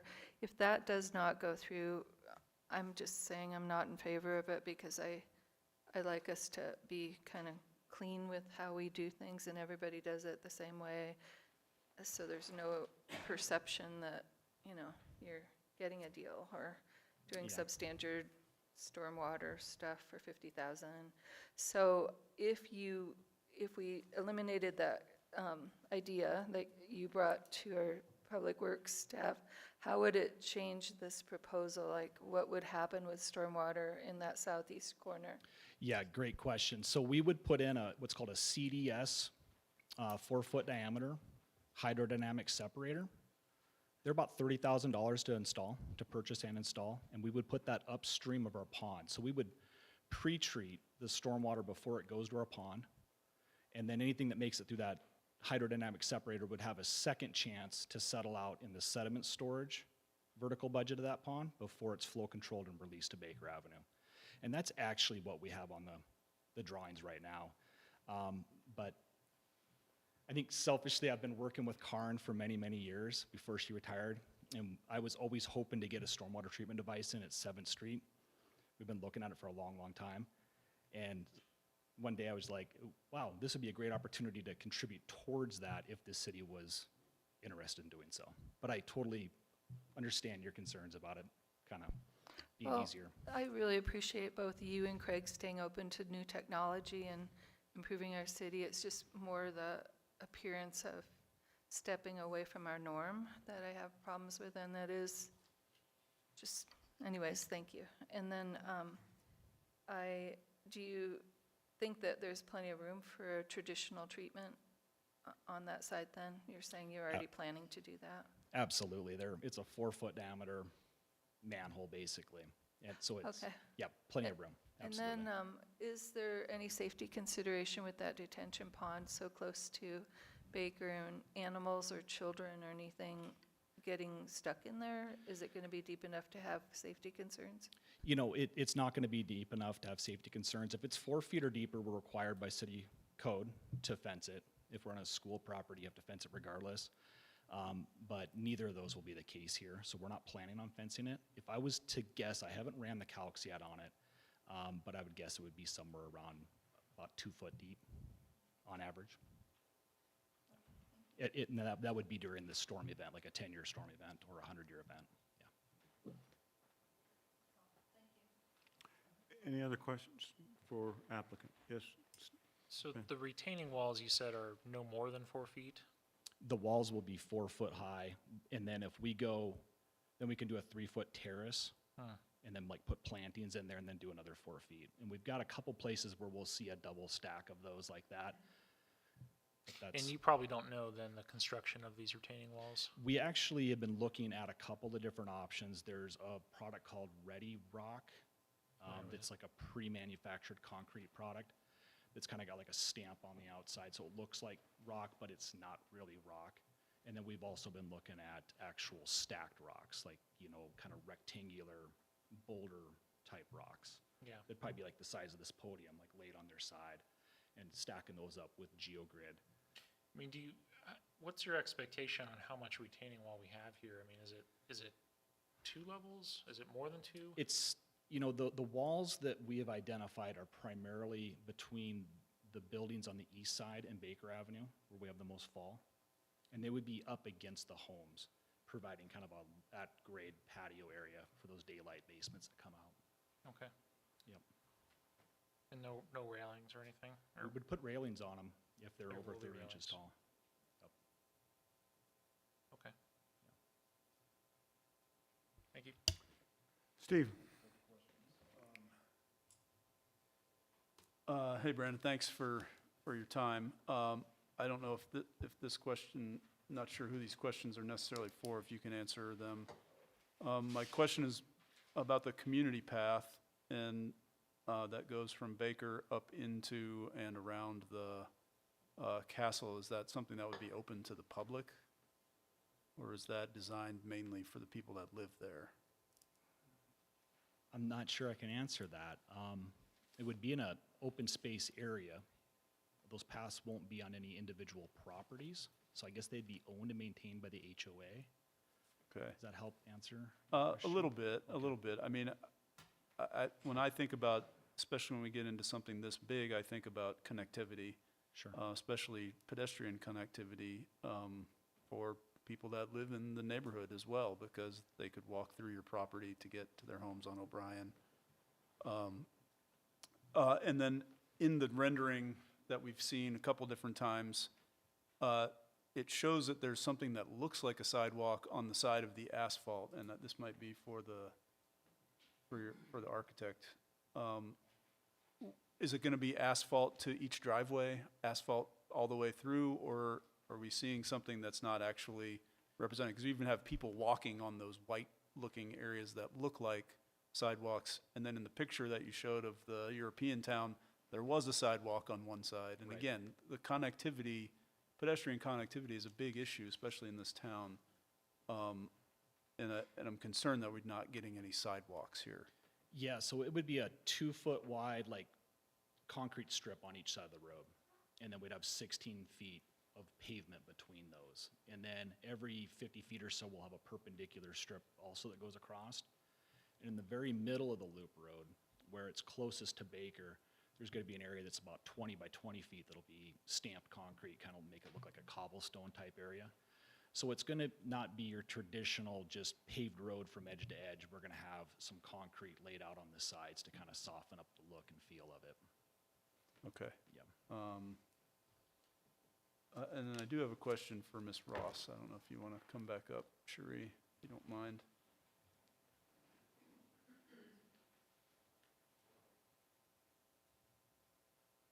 Part of what you said was that that this is a development for residents. You're not interested in building something for people to have as second homes. What safeguards are you going to put in place to encourage residency rather than just selling it to the highest bidder? Part of it is what's not going to be in the homes. No microwaves will be allowed. There's certain chemicals that will not be allowed for cleaning. No chemicals on the lawns. It would not appeal to the general public. And it definitely won't appeal to somebody as a second home unless they do have an environmental illness. The community is really geared towards people who want exceptionally clean living, not just greenwashed marketing spin. Okay. And so the physicians and the building biologists, the scientists that I work with, their clients, they said, Sherry, they have nowhere to live where they can actually feel good. And then again, the aging at home is a huge piece of this as well. Okay, and would that also include, do you think, people that would qualify for our Legacy Homes program or our affordable housing program? The costs of the materials are exceptionally high. And that's the problem that we have here. And so there'll also in the HOA, there will be stipulations on what's allowed and not allowed. Affordable housing is a challenge just because the costs to build this. It is significantly higher than a traditional development. And that's what Wendy related to, the extra costs. So that's why I believe the city said they'd prefer cash in lieu, because we actually did have affordable housing apartments on where the excess parking is. It would have completely blocked the 4 residents, or the 3 on that one side. The 4th one, that wouldn't have mattered. So we looked at that and said, first of all, that's not going to be good for those 3 homes on that side of 9th, because that's their only access. And also, we really wanted to add in overflow parking. And so the team worked with the city, and they said, we would much rather have the cash than we would have you put those apartments there. We originally did have apartments there where we purchased the property from the Moose. And 9th right now is currently, it's more like a private road than a driveway. There are 4 residences that access 9th. That's where the mail is delivered on 9th. The mail trucks, the garbage trucks come up 9th. Mm-hmm. They all put their garbage there. So it's like, okay, is it an easement? Is it a road? What is it? Right. And you've got a letter with a detailed legal, where they did a detailed analysis Sure. to answer that question. So what I'm hearing you saying is that it's just not possible to build these in any way that you could potentially give 2.4 units to the housing authority. with the costs of the materials and the unique way these have to be built with the construction, you can't have the electrical wires close to the plumbing. Because that puts off a vibration of EMFs and could cause issues that way. There's a number of very specific requirements. And if we did put 2.4 units then we have toxicity in there, which completely does not allow what the function of this development is intended for. Okay, Because thank you. people who are chemically sensitive, you can't have anything in close proximity. Okay, So the thank you. cost prohibited. Thank you. Thank you. Sure, Rebecca. Could you speak to the neighborhood outreach to explain the project? Because we had some conflicting letters saying that people weren't aware of the project and that you hadn't contacted about them. And so I'm just wondering, I don't think it's really a requirement to do business with the city to do community outreach. It's just kind of a traditional way to kind of let people know what's coming, to get their input and, move it forward that way. Was there any outreach to the neighborhoods? Yes, there was. I went to 1, 2, 3, 4, 5, 6 homes, including the moose. And those who answered their door, those who didn't, I left notes to please contact me. 1, 2, 3, I was able to talk to 4 of the neighbors and then the moose. The others never contacted me back, even though I did leave a note. Thank you. Before we open up the public hearing, I think we've been going about 2 hours here. We'll take about a 5-minute break, and then we'll be back. Thank you.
Ladies and gentlemen, I'd like to call this meeting back to order again and open the public hearing on this matter.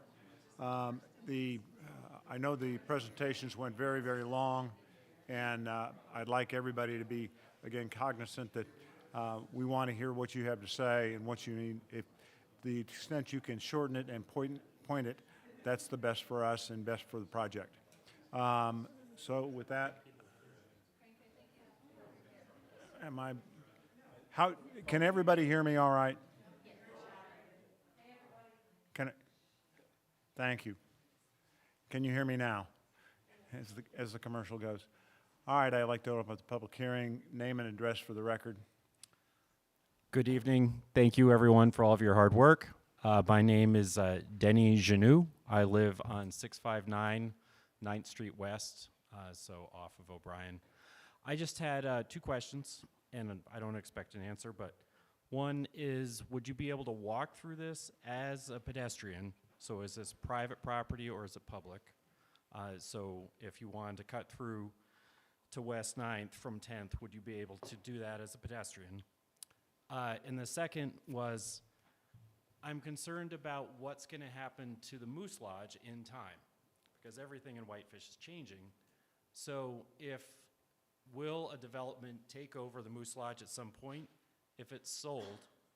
And if that happens, would you need to have an easement for the fire truck in order to come through? So there's my 2 thoughts. Thanks.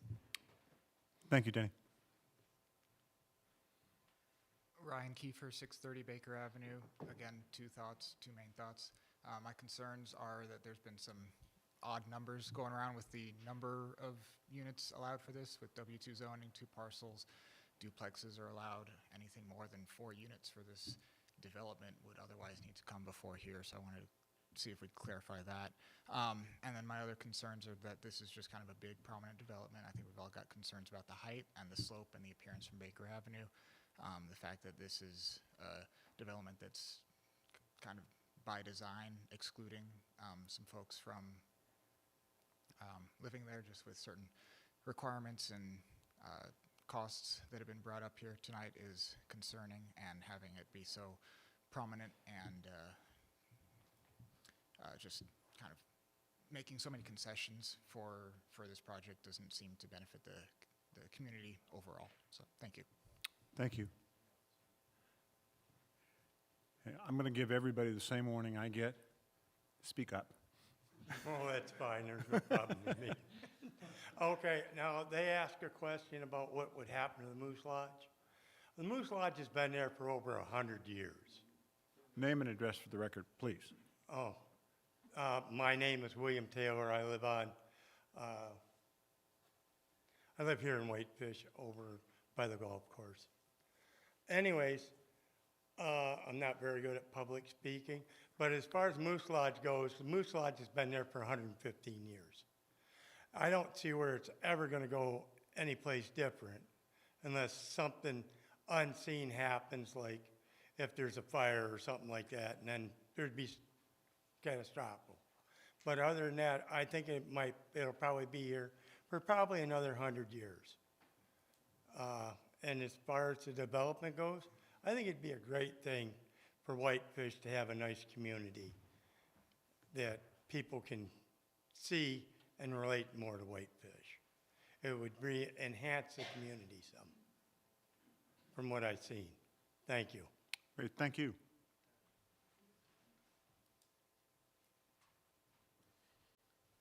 Good evening, City Council members. My name is Lindsay Schott. I live at 708 Lupfer Avenue. Here to speak in opposition of the Taylor Hill of Whitefish development and their requested zoning changes because it would increase the building height and density, and I've lived in my neighborhood for the past 26 years. I just don't agree with the size, the scope, and design. In our city's adopted growth policy, it says land use, goal 1, preserve and enhance the character, qualities, and small town feel and ambiance of the Whitefish community. Land use, goal number 5, protect and preserve. This is from our growth policy still. Land use, goal number 5, protect and preserve the special character, scale, and qualities of the existing neighborhoods while supporting neighborhood compatible infill development. I was going to say a lot of things. In the last year, we've had to go through a building project of our own, and we are really careful to consider our neighbors and try to stay within this growth policy. And so for a fourplex that's 40 feet tall, 4 stories tall, doesn't seem like it's in character with the neighborhood that I've lived in for 26 years. Also, I want the city council to just pay special attention to the language that the developers are using, because age-in-place buildings are not 4 stories tall. That does not exist. And we just built an age-in-place like part of our house. It is 1 story. It is not 4 stories. I also wanted to, I liked what Steve Quinnell brought up to you, so sorry I had to I want to know what the slopes in this area are incredible. It probably is like 50 feet tall by the time you go to the bottom to the top, at least. I mean, when you look up at that, when you look up at this development, it's going to be probably from the steepest part of the development that we just saw is at the bottom off of Baker. So the first units are going to be more than 20 feet off the road. I mean, I don't know what those, we can measure that, right? So we're going to be looking up, Steve asked, how tall is this going to be from the road, from Baker Avenue? And so we've got 20 feet of height for and then we are allowing them 40 more feet. So that's going to be 60 feet in there. That is not in the character of our neighborhood. The other thing I just wanted to point out was the stormwater. Okay, so from that property, which is on Baker Avenue, not 10th, we're allowing them to enter from 10th. And they're not even accessing their property from their property addresses, which is what we all have to do. The stormwater, so they're going to collect that in ponds, and my first thought is that pond, how are they going to control the mosquitoes? Because we never had mosquitoes in our neighborhood until we started getting the lakes, and some of you guys know what the lakes is. There were no mosquitoes in Whitefish like 30 years ago, I swear. They put the lakes in, we got mosquitoes. And so all these little ponds, nobody talks about the mosquitoes. I also want to talk about the trees. This is just what hit me. We have eagles in our neighborhood. I have heard a great horned owl. So there are things that we're not seeing, like by cutting down these trees, and we had to cut down some trees for our project. I just think that I don't think this is a complete study. So I know that's plenty. Oh, the offset. Building a house in Whitefish, we definitely need to think about this on other levels, but the in lieu of affordable housing payment of $375 will maybe get you a third of a house right now in Whitefish, and I know from current experience. So that, I mean, we have to demand that these people build us affordable housing units, because we are not for $375,000, and I know it's going up to $378,000 if the resolution passes. That's not even half a house. So thank you for your time. And I hope that you do not pass this, development ordinance. Thanks, Lindsay. Hello, my name is Paul Van Valkenburg. I live at 344 Sawtooth Drive over in O'Brien Bluffs. I'll try to keep it brief. I wrote a letter, it's in your packet. I think it's more eloquent than I'm going to be in this short on time. But basically, my concerns are all about the deviations and how we designate a substantial community benefit. The developer's asking for a long list of deviations. We've talked about them: reduced setbacks, lot coverage calculated across the entire site, a private road that meets a 20-foot minimum, and an exemption for their rooftop decks. I don't think these are minor design tweaks. I think they're fundamental departures from what we have in the WR2 zoning and what it's meant to protect. And the benefit that the public gets in return is $900,000 and then maybe 50 grand for a stormwater project. I think these cash in lieu of payments are something that isn't what we need as a community. There's also no clear line to me with what we're willing to do in terms of for the cash in lieu payments. Do they get 5 deviations and then the 6th one is for free? Or do they get all 6? Do they get 15? Do they get 20? Are there any sacred cows that we won't allow them to get around in the zoning laws? None of that's really clear to me. I've lived here for 15 years. And I've heard the argument that we're going to get affordable housing from these cash in lieu payments, but I've never seen it happen. Instead, most of the time, by the time the foundations are poured, we're already behind market rates. And in closing, I just want to say that if our zoning only applies until a developer writes a big enough check, then we don't have zoning. We have negotiations without guardrails.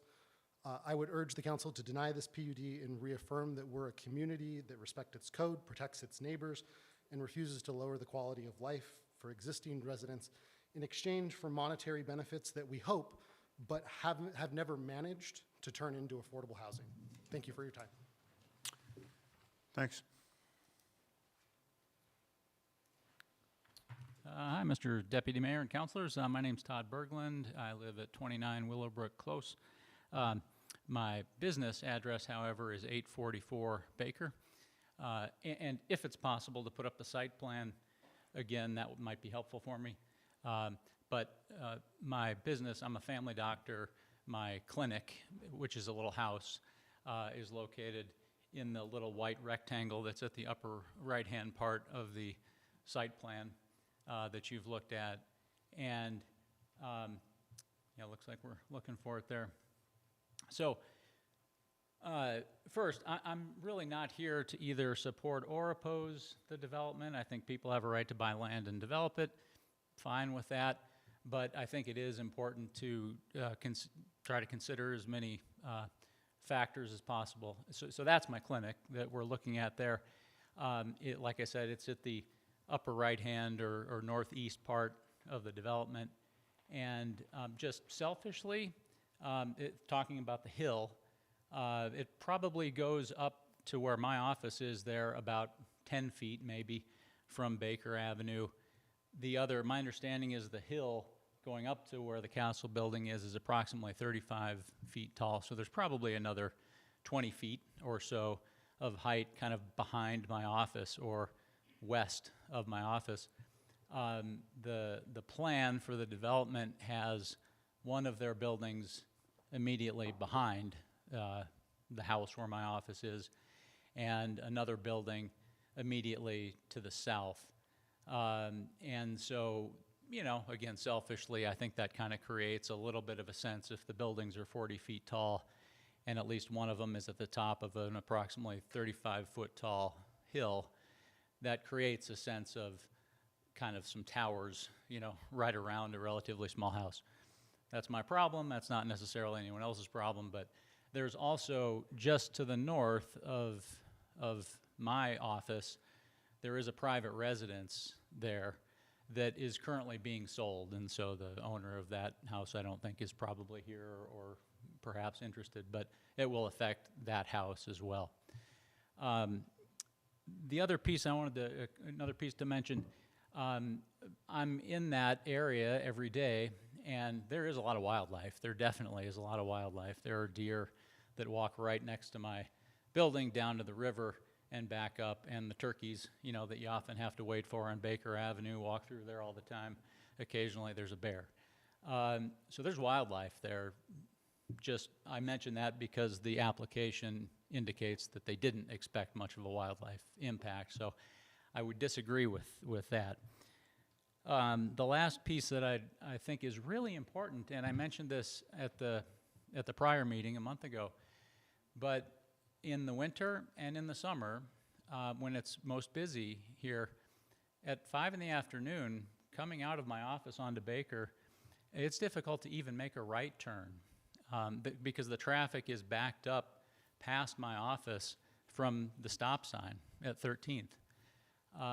And so a lot of traffic, you know, in the morning and in the afternoon on ski days and in the summer days when people are taking their boats from the lake and so on. The reason I think this is important is that the people that live in this development, I'm quite certain that they won't be utilizing Baker nearly as much as they might be utilizing O'Brien. And so O'Brien is the parallel street that's to the west. That's what I do. I leave my office in the afternoon and I take a ride on Baker and I go up 10th to O'Brien if I'm heading over toward Safeway or whatever. That's what they're going to do. And the reason I think that's important, and I'm sort of surprised it hasn't really been talked about, is that O'Brien, there's a significant section there that has no sidewalk on either side. There's that goofy area there between, it was 8th and, or 7th and 6th, that's just the one way going north. It's just the one lane, right, one lane, one way. And then as you get down toward closer in the southern end, closer to the fire station, you know, you've got the curves there, and so often there are cars parked along, you know, most of that piece of road, and it becomes effectively one lane through there too, oftentimes. My point is, O'Brien is going to get a lot of extra traffic, you know, with this development, and that's just something that I sort of feel like, you know, it's irresponsible not to factor that in and try to figure out some way to account for it, because that's where the traffic is going to go, my opinion. That's it. Thank you very much. Thank you, sir.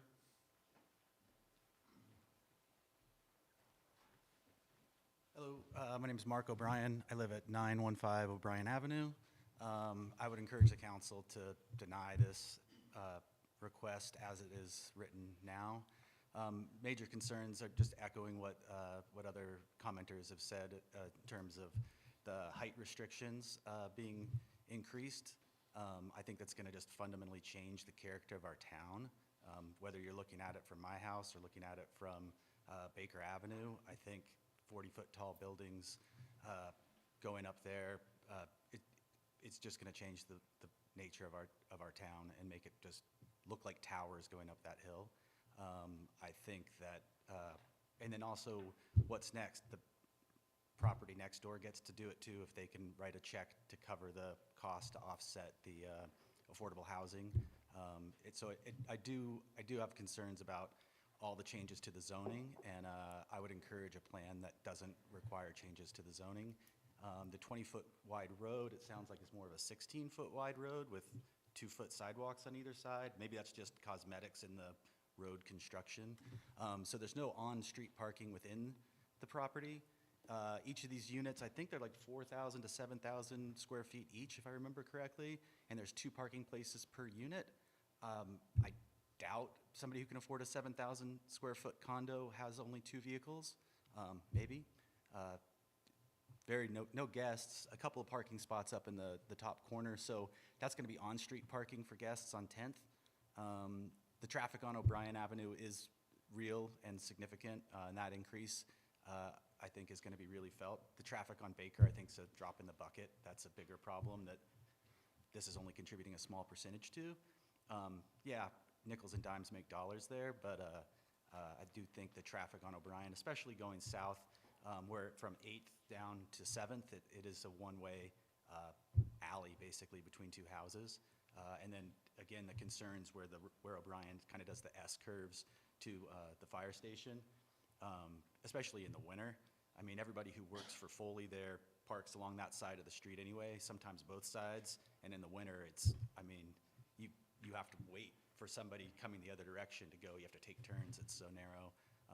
So that's maybe an issue that should be addressed anyway. Yeah, I also think as we look at the drawing here, the proposed emergency access through the Moose Lodge would mean that it parallels the main access point. So I think that's probably a concern. If that is their emergency access, it's through the Moose Lodge. It seems weird to me to have an emergency access a few feet away from the main access, depending upon where the emergency is. How would they be able to get there? So that seems like a concern as well. But yeah, for the most part, I think it's the height and the changes, just the perceived buyout of changes to our zoning laws because they can afford to write a check. I got a bunch of acreage just right next to it. If I can afford to write that check, can I go 40 feet high on everything as well too? Do we want that as part of our town? Do we want that as part of our community? That's all. So I'd encourage you to please,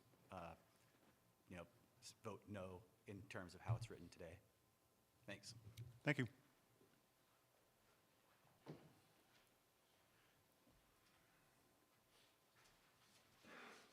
My name's Tom Eisinger. I was born and raised in this town, And I never thought I'd be talking to the city council, to be honest with you. But this development has stirred up quite a passion in me. The neighborhood character and the zoning, this part of town has large lots, typically half an acre to 3 acres, and aside from O'Brien Bluffs, this was not a high-density area.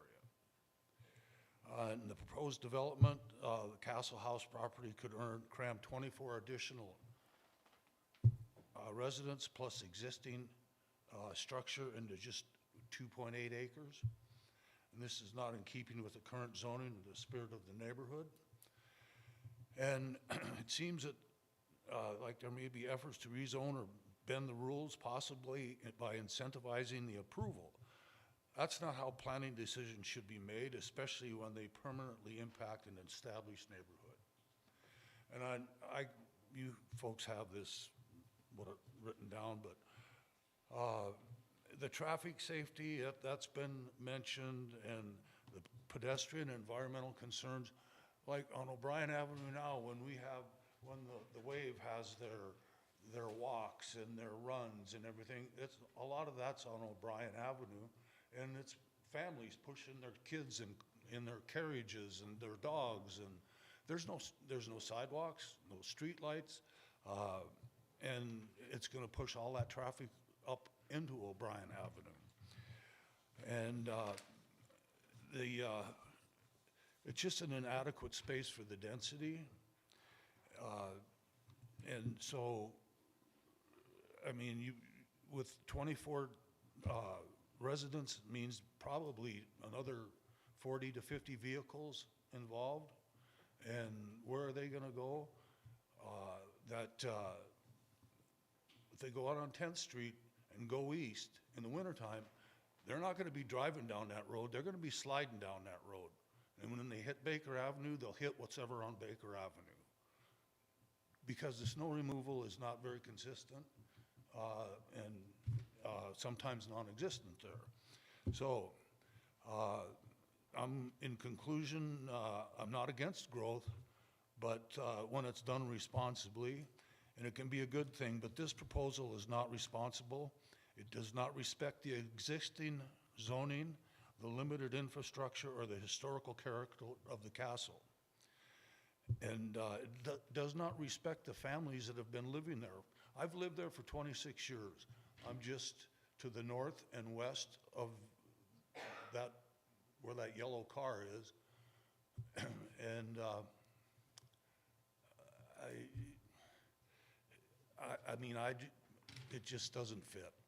So, and I don't know, did you, council members, get these letters that were given to the planning board? Yes, we received them all.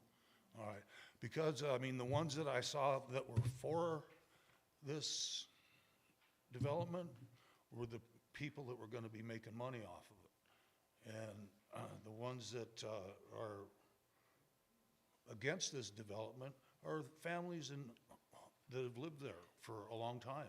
And it's, you know, we like our neighborhood, and I don't think this development should be considered. Thank you. Thank you, sir.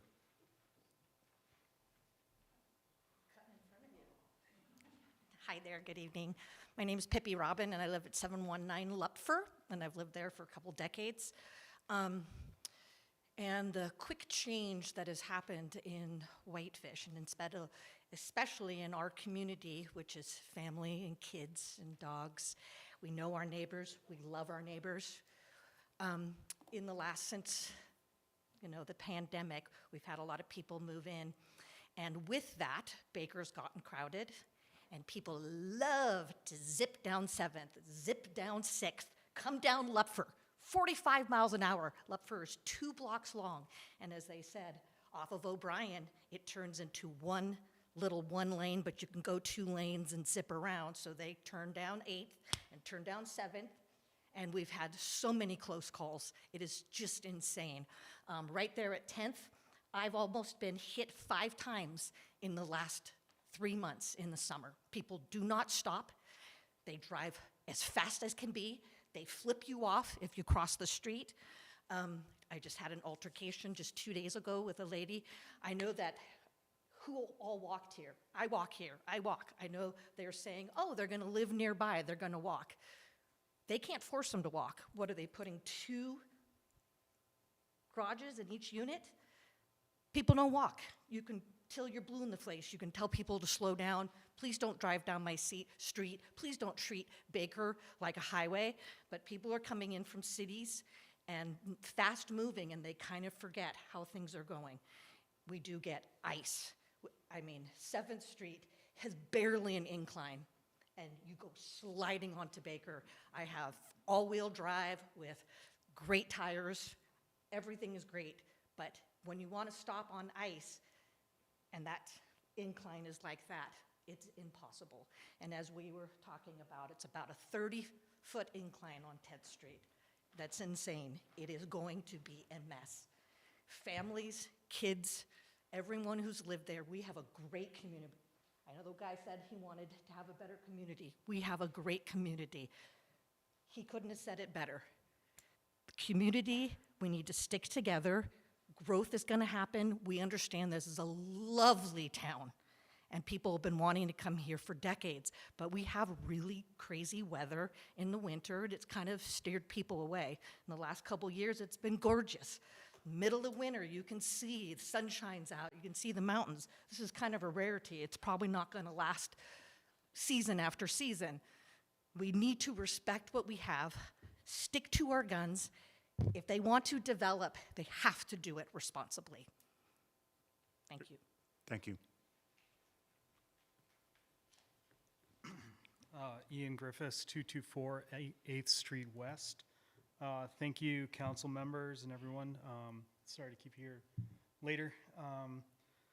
I just saw the sign for proposed land use, so this is our civic duty in action, so I appreciate the ability to come and speak.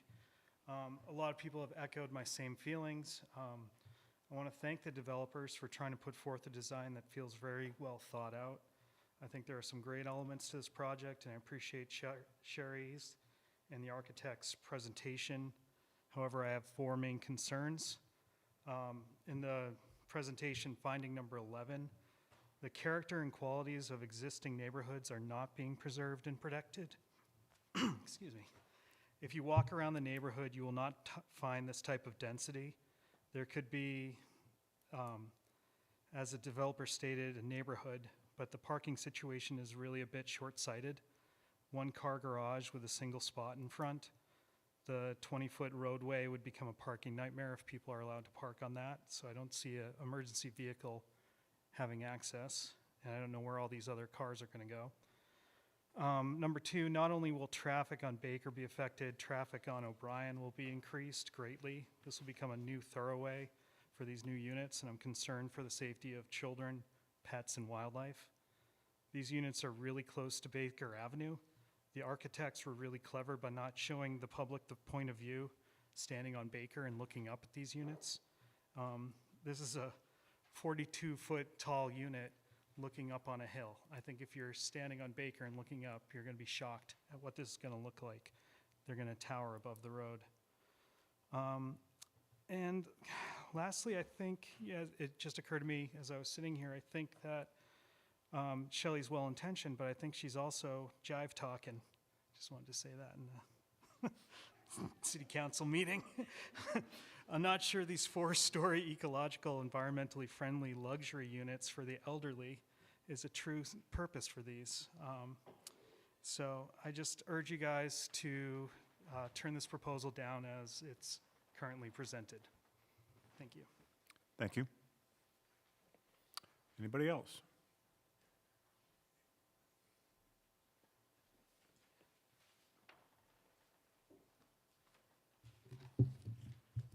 Mr. Deputy Mayor, councilors, thank you. Richard Illner, 104 5th Street. I have some considerations for your deliberations, things I hope you will think about as you deliberate whether or not to approve this proposal. And the comments have are kind of scattershot based on what I've heard and what I was reading in preparation.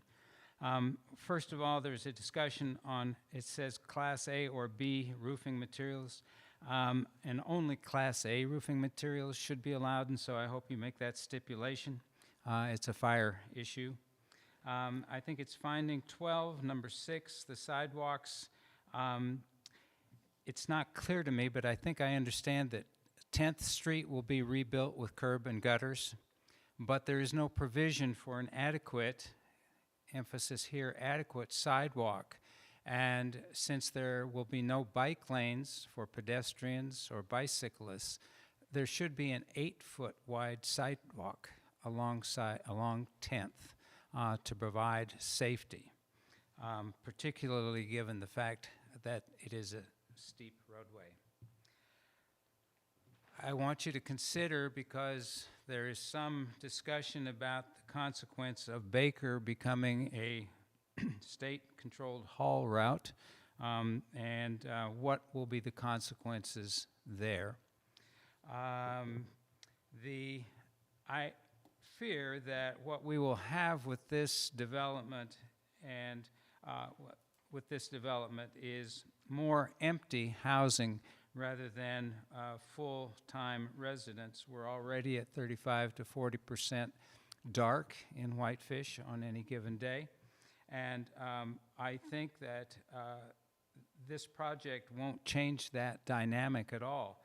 In fact, it seems like there is an intention of exclusivity in that there's the discussion that the affordability is affected by high or higher HOA dues.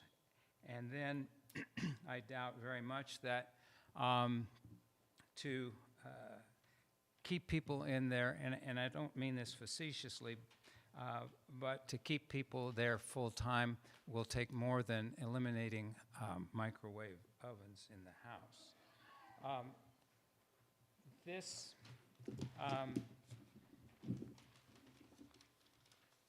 Looking at streetscapes, it talks about the applicant will be dedicating an additional 10 to 15 feet of right-of-way width. And so which is it, 10 feet or 15 feet? I encourage you to stipulate that at 15 feet. The tree retention, I fear, is a problematic smokescreen, and I think you only have to look at what happened at the town pump, because once you start excavating and moving equipment around, you start cutting roots, and once you cut roots, then that's the excuse to take the tree down. If, and only if, on-street parking is permitted, how will you get emergency vehicles in and out? And I think you should have a condition somewhere along the way that prohibits on-street parking, and then I don't know what that does for the people that have more than one vehicle. It also points out, I started nerding out today on the travel data, and it says that 10th and Baker has a level of service, or an LOS, of D, which is essentially a failing grade. That I want to point out that that traffic study was done in March, which is not necessarily a high traffic month in the city of Whitefish.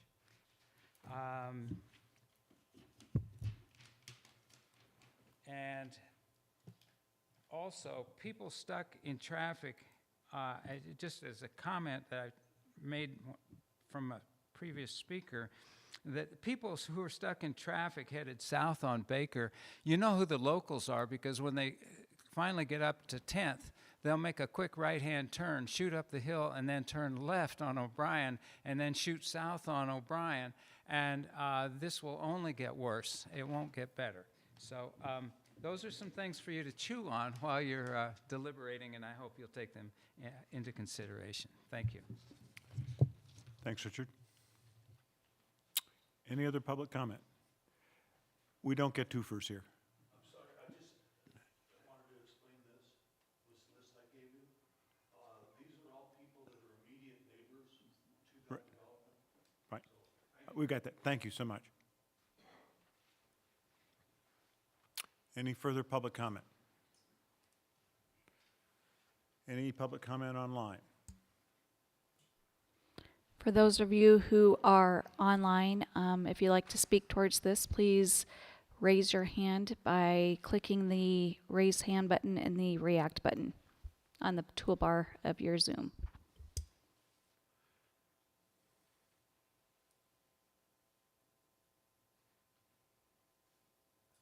We're good. I'm going to close the public hearing at this time and look to council for a motion. Rebecca. Yep, I'd like to make a motion to deny ordinance number 25-13. Do I'll I have a second. Motion made and seconded. Would you like to speak to your motion? Yes, I would, because I do think it's a beautiful development, and I'm professionally trained as an occupational therapist, so I have treated chemically sensitive people, and I think the people that the applicant is targeting would greatly appreciate living in an environment that was so carefully constructed. However, I don't believe that it meets the criteria in our growth policy that mandates preservation of neighborhood character. So I'm going to read this because it took me a while to figure out why I felt like I couldn't support this as designed. While Baker between 6th and 10th is able to transition to commercial use, because we are encouraging small commercial use in that area, the existing businesses are in small-scale, single-level buildings. Only to the south of this site do we see 3-story buildings along Baker, and none of those buildings have established residential neighborhoods directly behind them. The wave, for example, is set below the adjacent neighborhood, so height is not a detriment. In the presentation, the development team showed adjacent commercial buildings along Baker, but pretty much ignored the residential impact when they did their presentation. Okay. The Ruiz apartments have open land behind them, so this is the only site south of 6th that would be 40 feet tall, right next to a historically single-family home, primarily 1 to 2-story homes. So I don't find that it actually meets our criteria for compatibility with existing neighborhoods. In our requirements for approval, we do have a line in there that says there should be buffering between, it reads, when in the judgment of the City Council, such integration is not possible, practical, or will otherwise not produce desired outcomes for the existing neighborhood, effective buffering and transitions must be provided by the proposed development. But I think it's actually the opposite. I think there's small single-family homes, and then there's really tall buildings. I personally feel like it's irresponsible to take away the livability and privacy of people that have been here for decades. So I'm not supporting this development as designed. Thanks, Rebecca. Steve. Yeah, I just, the couple things that I want to say. First of all, there's a couple things I heard in the testimony that I just want to address. Paul mentioned that we haven't done a good job turning money into affordable housing, and he's right about turning money into actual dwelling units. We have actually, though, done a decent job turning money into affordable units. In my 6 years up here, when I started, we had no affordable units that the city was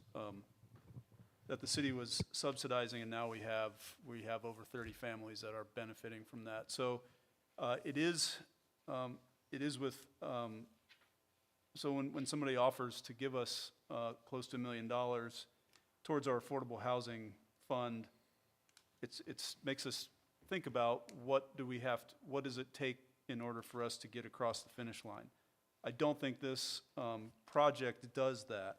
And number one, I take I think finding 11 is a problem. The character and quality are not being preserved in this neighborhood due to these huge building heights. And I get that part of it has to do with the topography of the land, but you're going to be going down Baker, and even if you walk up through the path that they have, which we don't even know if that's going to be a public access or if it's private because it's part of their development, you're looking at 60 feet probably, pretty close to it. Granted, you're not seeing that whole thing all at once, it's stepped back, but that is way out of character with what is in the neighborhood currently. And just look at Dr. Berglund's office. That house is a tiny little house. That looks like it's been here for close to 100 years, like I'm sure it probably has. And not that we need to preserve 100-year-old houses and make everything look like that, but this is out of scale and character with the neighborhood. Finding 13 also, I also don't, I think that we're missing the point on finding 13 as well. This does not provide high-quality streetscapes in our community because we're getting a private street with no sidewalks.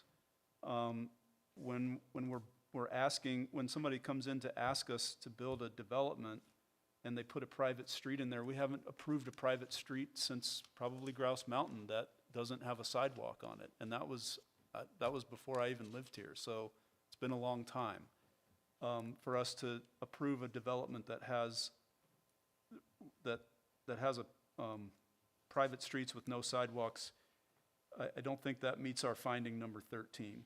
I don't know, and I didn't see a analysis of our transportation plan for this area, but I would guess that it probably we could make a case that it does fit that because they're going to upgrade 10th Street, which needs to be done as well. But at what cost to our community is the question that I have for that, and I don't think that this project meets the qualifications that we need to see for something this big. The density could obviously be higher, but it would be difficult to build by right in this area based on the slopes and the topography and trying to fit things in there. So what we're giving up in terms of the cost to our neighborhood there, I don't think that getting 900,000 in affordable housing really crosses the line. But it's really the findings that I think are the problem here, and finding 11 and finding 13. I don't think those, they haven't met those two in terms of neighborhood character and providing high-quality streetscapes. So I think that's all I have to say for now. Great, thanks, Steve. Any further, Ben? All right, so this is a PUD application. A PUD is a sort of unique development approval that requires us to weigh some things we don't normally weigh, and one of those things is the public benefit of this project. And with the public benefit that has been provided here is the cash in lieu of 2.4 units of affordable housing. And for anybody that knows me knows how much I care about affordable housing. So that gives me pause, but I have to say that I really bristle at the idea that developers can buy their way out of affordable housing requirements. When I was very involved in the crafting of the Legacy Homes program, which is not maybe expressly a part of how this application works, but it's in spirit supposed to be, and it was essentially stated in there, if it's not, that the affordable housing must be provided in the neighborhood.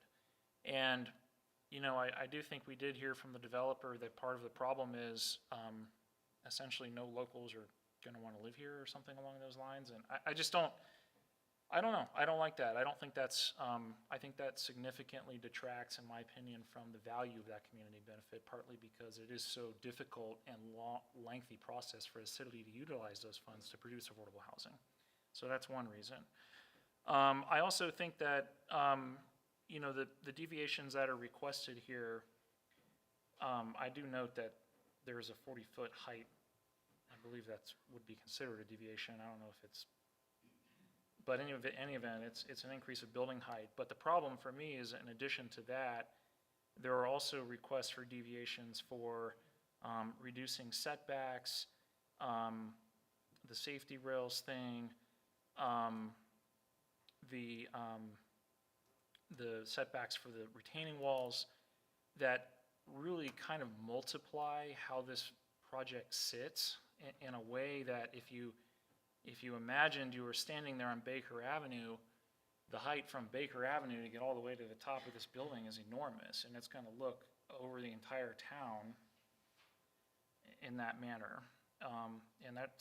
Yeah, there's a cost to the community in that, and a character impact of our town that I just can't seem to get over. And I don't think that the public benefit that's provided outweighs that. So I think for those reasons, I don't think I'm not going to support this PUD application. I will be supporting the motion. To the developer, I will say, and to the design team, I really like the design of these buildings, quite frankly, a lot of aspects of them. And I do think that there are a lot of aspects of this project that you've done right, but I do think that a better design is needed, one that minimizes the concerns that you've heard here tonight, and one that better integrates with the town. And so I imagine this site will be developed one of these days, and hopefully a better proposal comes forward. Thank you. Giuseppe. Deputy Mayor, colleagues, I respect the concerns that have been raised tonight, but I cannot support a motion to deny. This proposal complies with the underlying WR2 zoning in both density and overall scale. The difference here is that it goes through the PUD process, which actually gives us, the city, more control, not less, over design, access, stormwater, housing mitigation. Denial would actually maybe push the project back towards a by right layout built under the same zoning, but with fewer conditions and no guaranteed public benefits. Regarding height, yes, the buildings will be 5 feet higher. And there is the challenge, though, and I understand the challenge of dealing with the landscape.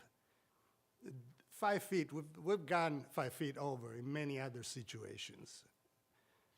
On the housing contribution, I just wanted to get in there because I understand the frustration that the affordable units are being built right in that project, and that's a fair concern. It's one of the city anticipated when we created, and you actually were part of it, then the Legacy Homes program. But the cash in lieu option is not a shortcut. It is written directly into our code. I think it's Article 11-9-CE and 11-9-10. Because of these cases, where it could be impractical or less effective, then the cash in lieu is designed to allow the city to direct the dollars where best they can be utilized. This developer is also rebuilding, would be rebuilding West 10th Street with curb, gutter, sidewalks, and boulevard trees to city standard. And I hope if this motion passes, not to be sitting in the public, because I'm not going to run again after this time, so in 6 years, not to be sitting in the public when we unzone this PUD, like we have unzoned the failed PUD where the old hospital site was. For this reason, I would vote against denial. Thanks, Giuseppe. Any further comment from council? I'll call the question. All those in favor of the motion? All those opposed, like sign. Matter passes 4-1 with Giuseppe voting in opposition. Thank you all for coming, and thank you for all your input this evening. Thank you.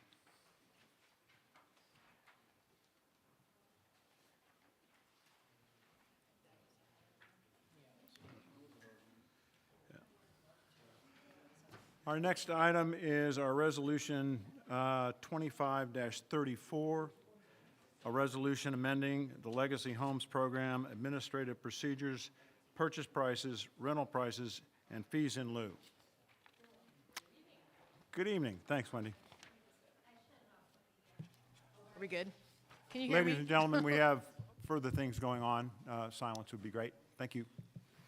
So this is the annual update of the fee in lieu that we were just talking about. We do this annually, and we review the 3-year average of sales in the city limits through the multiple listing service, and also include looking at AMI. Ben helped design this particular spreadsheet that we use.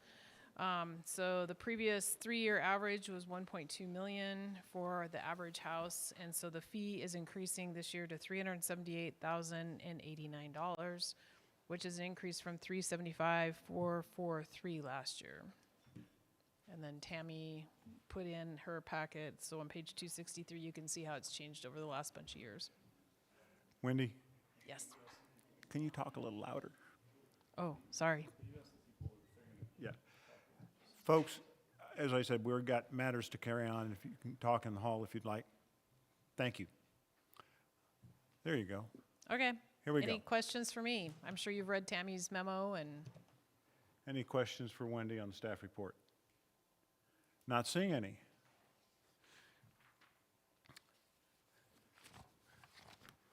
With that, we have publicized this is a public hearing. Is there anyone who wishes to speak on this matter?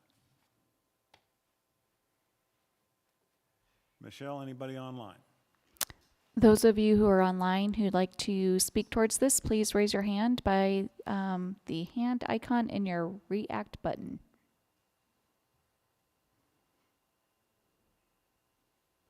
We're good. I'll close the public hearing at this time and turn it back to council for a proposed motion, I hope. Please. I would move we adopt Resolution 2534 as presented. Motion and seconded. Any further discussion? Yeah, I just will say, just because it just came up here again, you know, there are fee in lieu amounts present in this program, but when this program was drafted, the intention was only to allow fee in lieus if there are exceptional circumstances that produce a situation where the developer providing the housing project or the affordable housing in the project is unworkable for some reason. The intention of all of this work that went into this affordable housing program is for the developers to build the housing in the project. And I understand that some projects might be nicer or whatever, but that doesn't, in my opinion, that doesn't change that fact. So anyway, I hope, I do think there will be circumstances where fee in lieu is appropriate. I think that staff and everybody here should look at that skeptically, in my opinion, and that the default way that affordable housing should be handled is in the development. That's the way the program was intended to be drafted. So with that said, these numbers look pretty reasonable to me, so I will support adopting them. Thank you. Steve.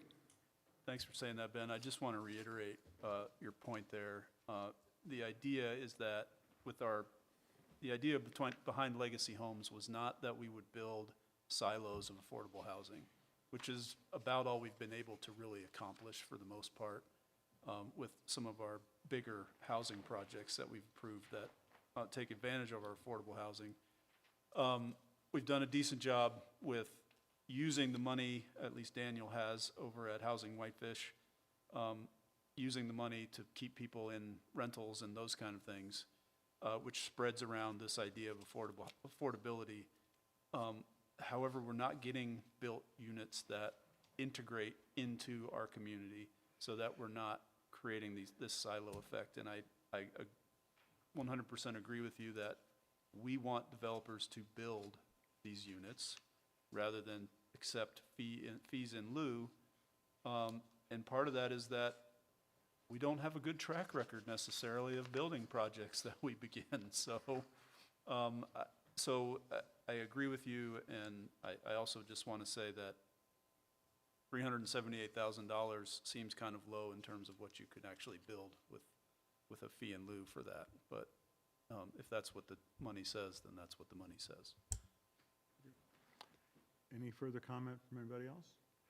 I would also like to echo that when we considered the Legacy Homes program and affordable housing, my goal, and I think the community's goal, always was that affordable housing should be incorporated into all of our developments, all parts of our city, not segregated to one particular development or another. That was the whole point.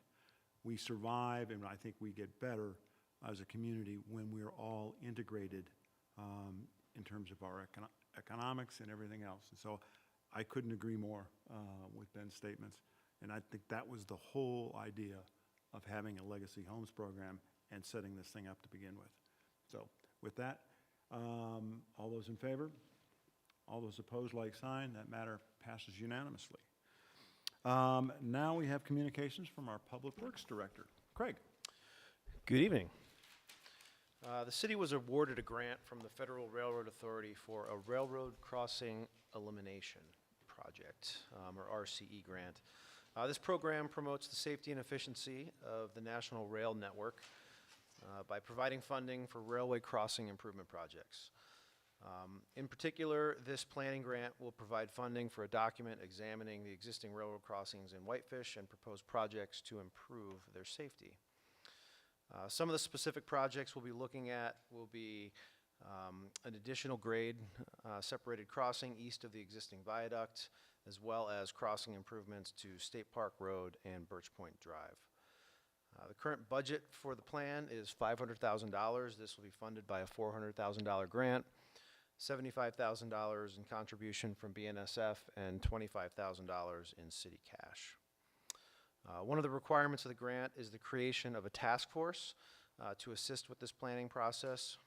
Staff has been working on forming this task force to include representatives, including city staff, various committee members, BNSF, FRA, Rocky Mountain Transit, various concerned citizens and business owners, as well as a city council member or the mayor. So with that in mind, staff is requesting that the makeup of this task force be approved and one of you be selected to serve on the task force. Or perhaps one of you that's not present. Thanks, Craig. Subject to the mayor's request to be on this committee, do I have any volunteers that would like to participate? I'd be happy to do it as long as it happens outside of the school day. Craig, Which I kind of doubt what do you that think is the times? probable. Outside of what? The school It day? would have to be after 4:15-ish. Sure, yeah. Our intention would be to have meetings that are outside of regular working hours. Is that your plan? Yeah, Okay. correct. Well, good. I'm happy to do it. Any other volunteers? I'd entertain a motion. I'd motion to approve Steve as our council representative. All those in favor? Steve's it, subject to the mayor Do we- wanting to weigh in. Do we need an approval for the Railroad Crossing Elimination Task Force? Is that What was part the of the request? motion? Well, I mean, it was part of the staff report. You guys did also get a few documents after the packet went out with a little more detail. So in general, I guess what I'm looking for is an approval of the proposed makeup of the task force as well as one of you guys. Because it is going to cost $25,000 from the city. So I'll move to approve the task force with me as the representative. I'll second it. Moved, seconded. Further discussion? All those in favor? Steve's it. And you Okay. got approval. Thanks. Thanks.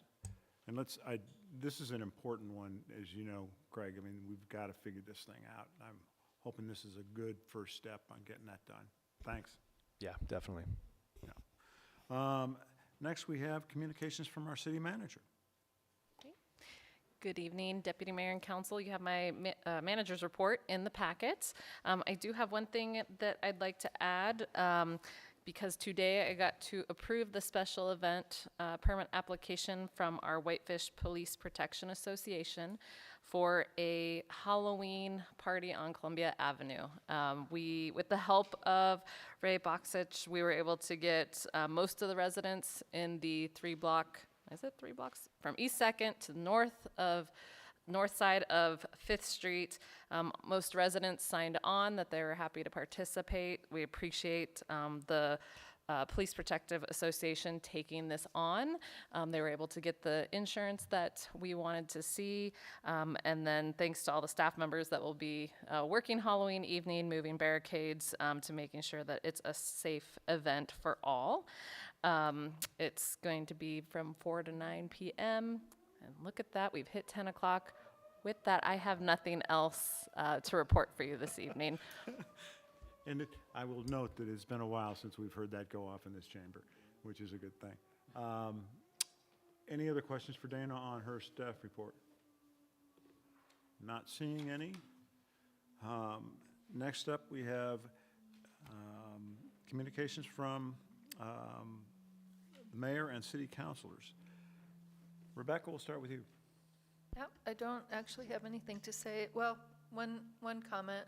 I was talking to a neighbor across the street. We were mentioning, we used to have bears every single night. And so we actually took our garbage to our work sites to dispose of. And so it's so nice to walk out and not actually have to worry about that now, even though I know we do have bears in town, right, Bridger? Yeah, we do. But not every night do we see the evidence of them. So I'm really thankful that the bear proofing is working. That's all I've got. Thank you. I just did the stats on bears today. We've had 4 calls for bears this year. That's it. Great. Good news. Ben.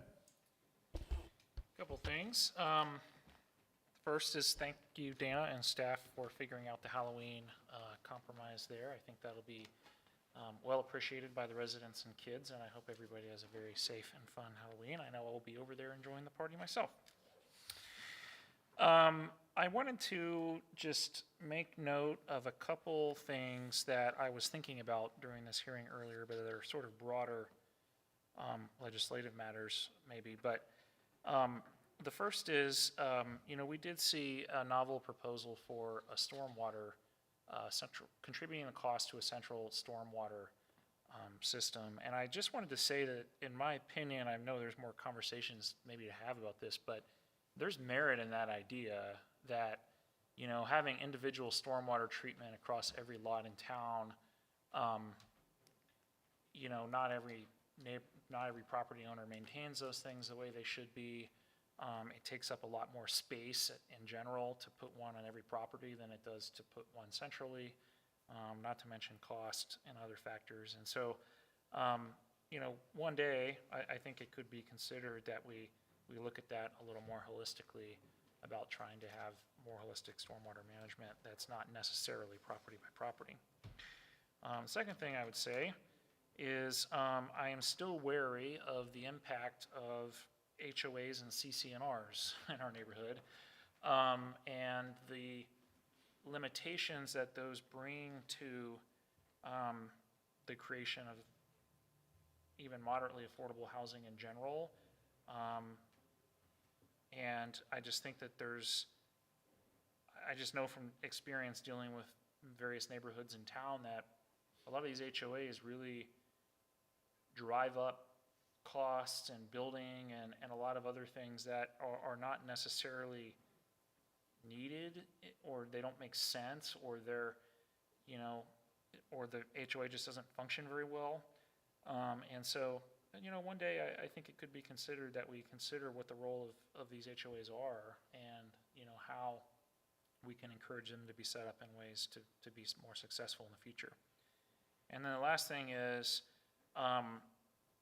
I don't know what the answer to this is, but if we have a development that is producing traffic that is impacting an area that has very poor traffic, there should be some way for the development to help with the cost of it. I know that's a complicated topic, but it is kind of really, I don't think that if a road does not support a certain level of traffic, it's very hard, we can't just stop development in that entire part of town. That's not a realistic expectation, but what we can do is try to steer the development to help pay for its impacts at a minimum. And so somehow, I think that's something we should consider at a future date. Ben, Thanks, could Ben. I just comment on that real Yeah. quick? Yeah. You will see before you soon update to the wastewater and water impact fees. But with the removal of our other impact fees, in total, impact fees have come down substantially. So we are going to take a look again at the transportation impact fee. Though that focuses more on the new roads, it could also apply to expansion of our road systems, whether it's going to 3 lanes or 4 lanes, where there's only a 2-lane. So that is the one way that you could actually require a payment. Any fee paid as part of a development for a transportation impact is considered an impact fee. So we would have to do that through that process, but that will be coming forward to you in the future. Thanks, Dan. Steve? Yeah, I think this is for Bridger. I saw in my yard today there was a doe with a blue tag in her ear, and I was wondering if we know what that's all about. I do not. Okay, can we find out? Because Fish I Wildlife was intrigued. Parks, they do tag and collar deer. Okay. I didn't know of anything going on with that around our area, but they do travel quite a bit. Okay. And the buck with the limp is still alive. This is year 4, I think, on 4th Street, on West 4th. So West, yeah, where do I live? Yeah, West 4th Street. And then the other question I had, this is for Craig, Birch Point, the house that's closest to the development that's going on that is closest to the bridge there. They have no mitigation or anything of all the dirt and everything that they are dragging onto the roadway, and has that been brought up? Yeah, that's been brought to our attention, and they've been cited, so. Okay, all right. I think the next step is probably a stop work order. Okay, I meant to bring it up at the last meeting, but I forgot. Luckily, that's on Mr. Hildner's running route, so he's Okay. made it very clear. He's seen it and brought it up. Okay, thank you. That's all I have tonight. Happy Halloween, everybody. And Giuseppe? Yes, I would follow suit on Ben's comments about legislative focus. And in all honesty, I looked in the code to where the cash in lieu is defined as an exceptional exception. And the spirit is, I understand and I agree with the spirit to try to spread the affordable units within the various developments. At the same time, in my ignorance, the only thing I can go back to is the code and our rulings. And when I look at PUD, and I went and looked at it, affordable housing 11-7-8A13, quote, all residential planned unit developments are subject to the requirements of Chapter 9, which is the one about providing affordable units within there, or cash in lieu when the administrator, working with the developer, deems that a cash in lieu is preferred. That was a paraphrase. I wasn't quoting that, but I finished quoting this article. Affordable units may be provided on-site, off-site, or through payment of the fee in lieu as provided in 11-9-6. So if we agree, and I agree that the spirit was to encourage affordable units spread across town, then honest to God, we should look at this code and decide that maybe it's not addressing what the spirit wanted to be. Because I went and read this code and I ruled basing myself on this code. Thanks, Giuseppe. I appreciate that. I don't have anything other to say this evening other than I need each of you to come by my spot as we walk out of here and tell me what you want for lunch for our retreat. So that's kind of all I've got. And with that, I think we're going to be adjourned. Thanks. Good night.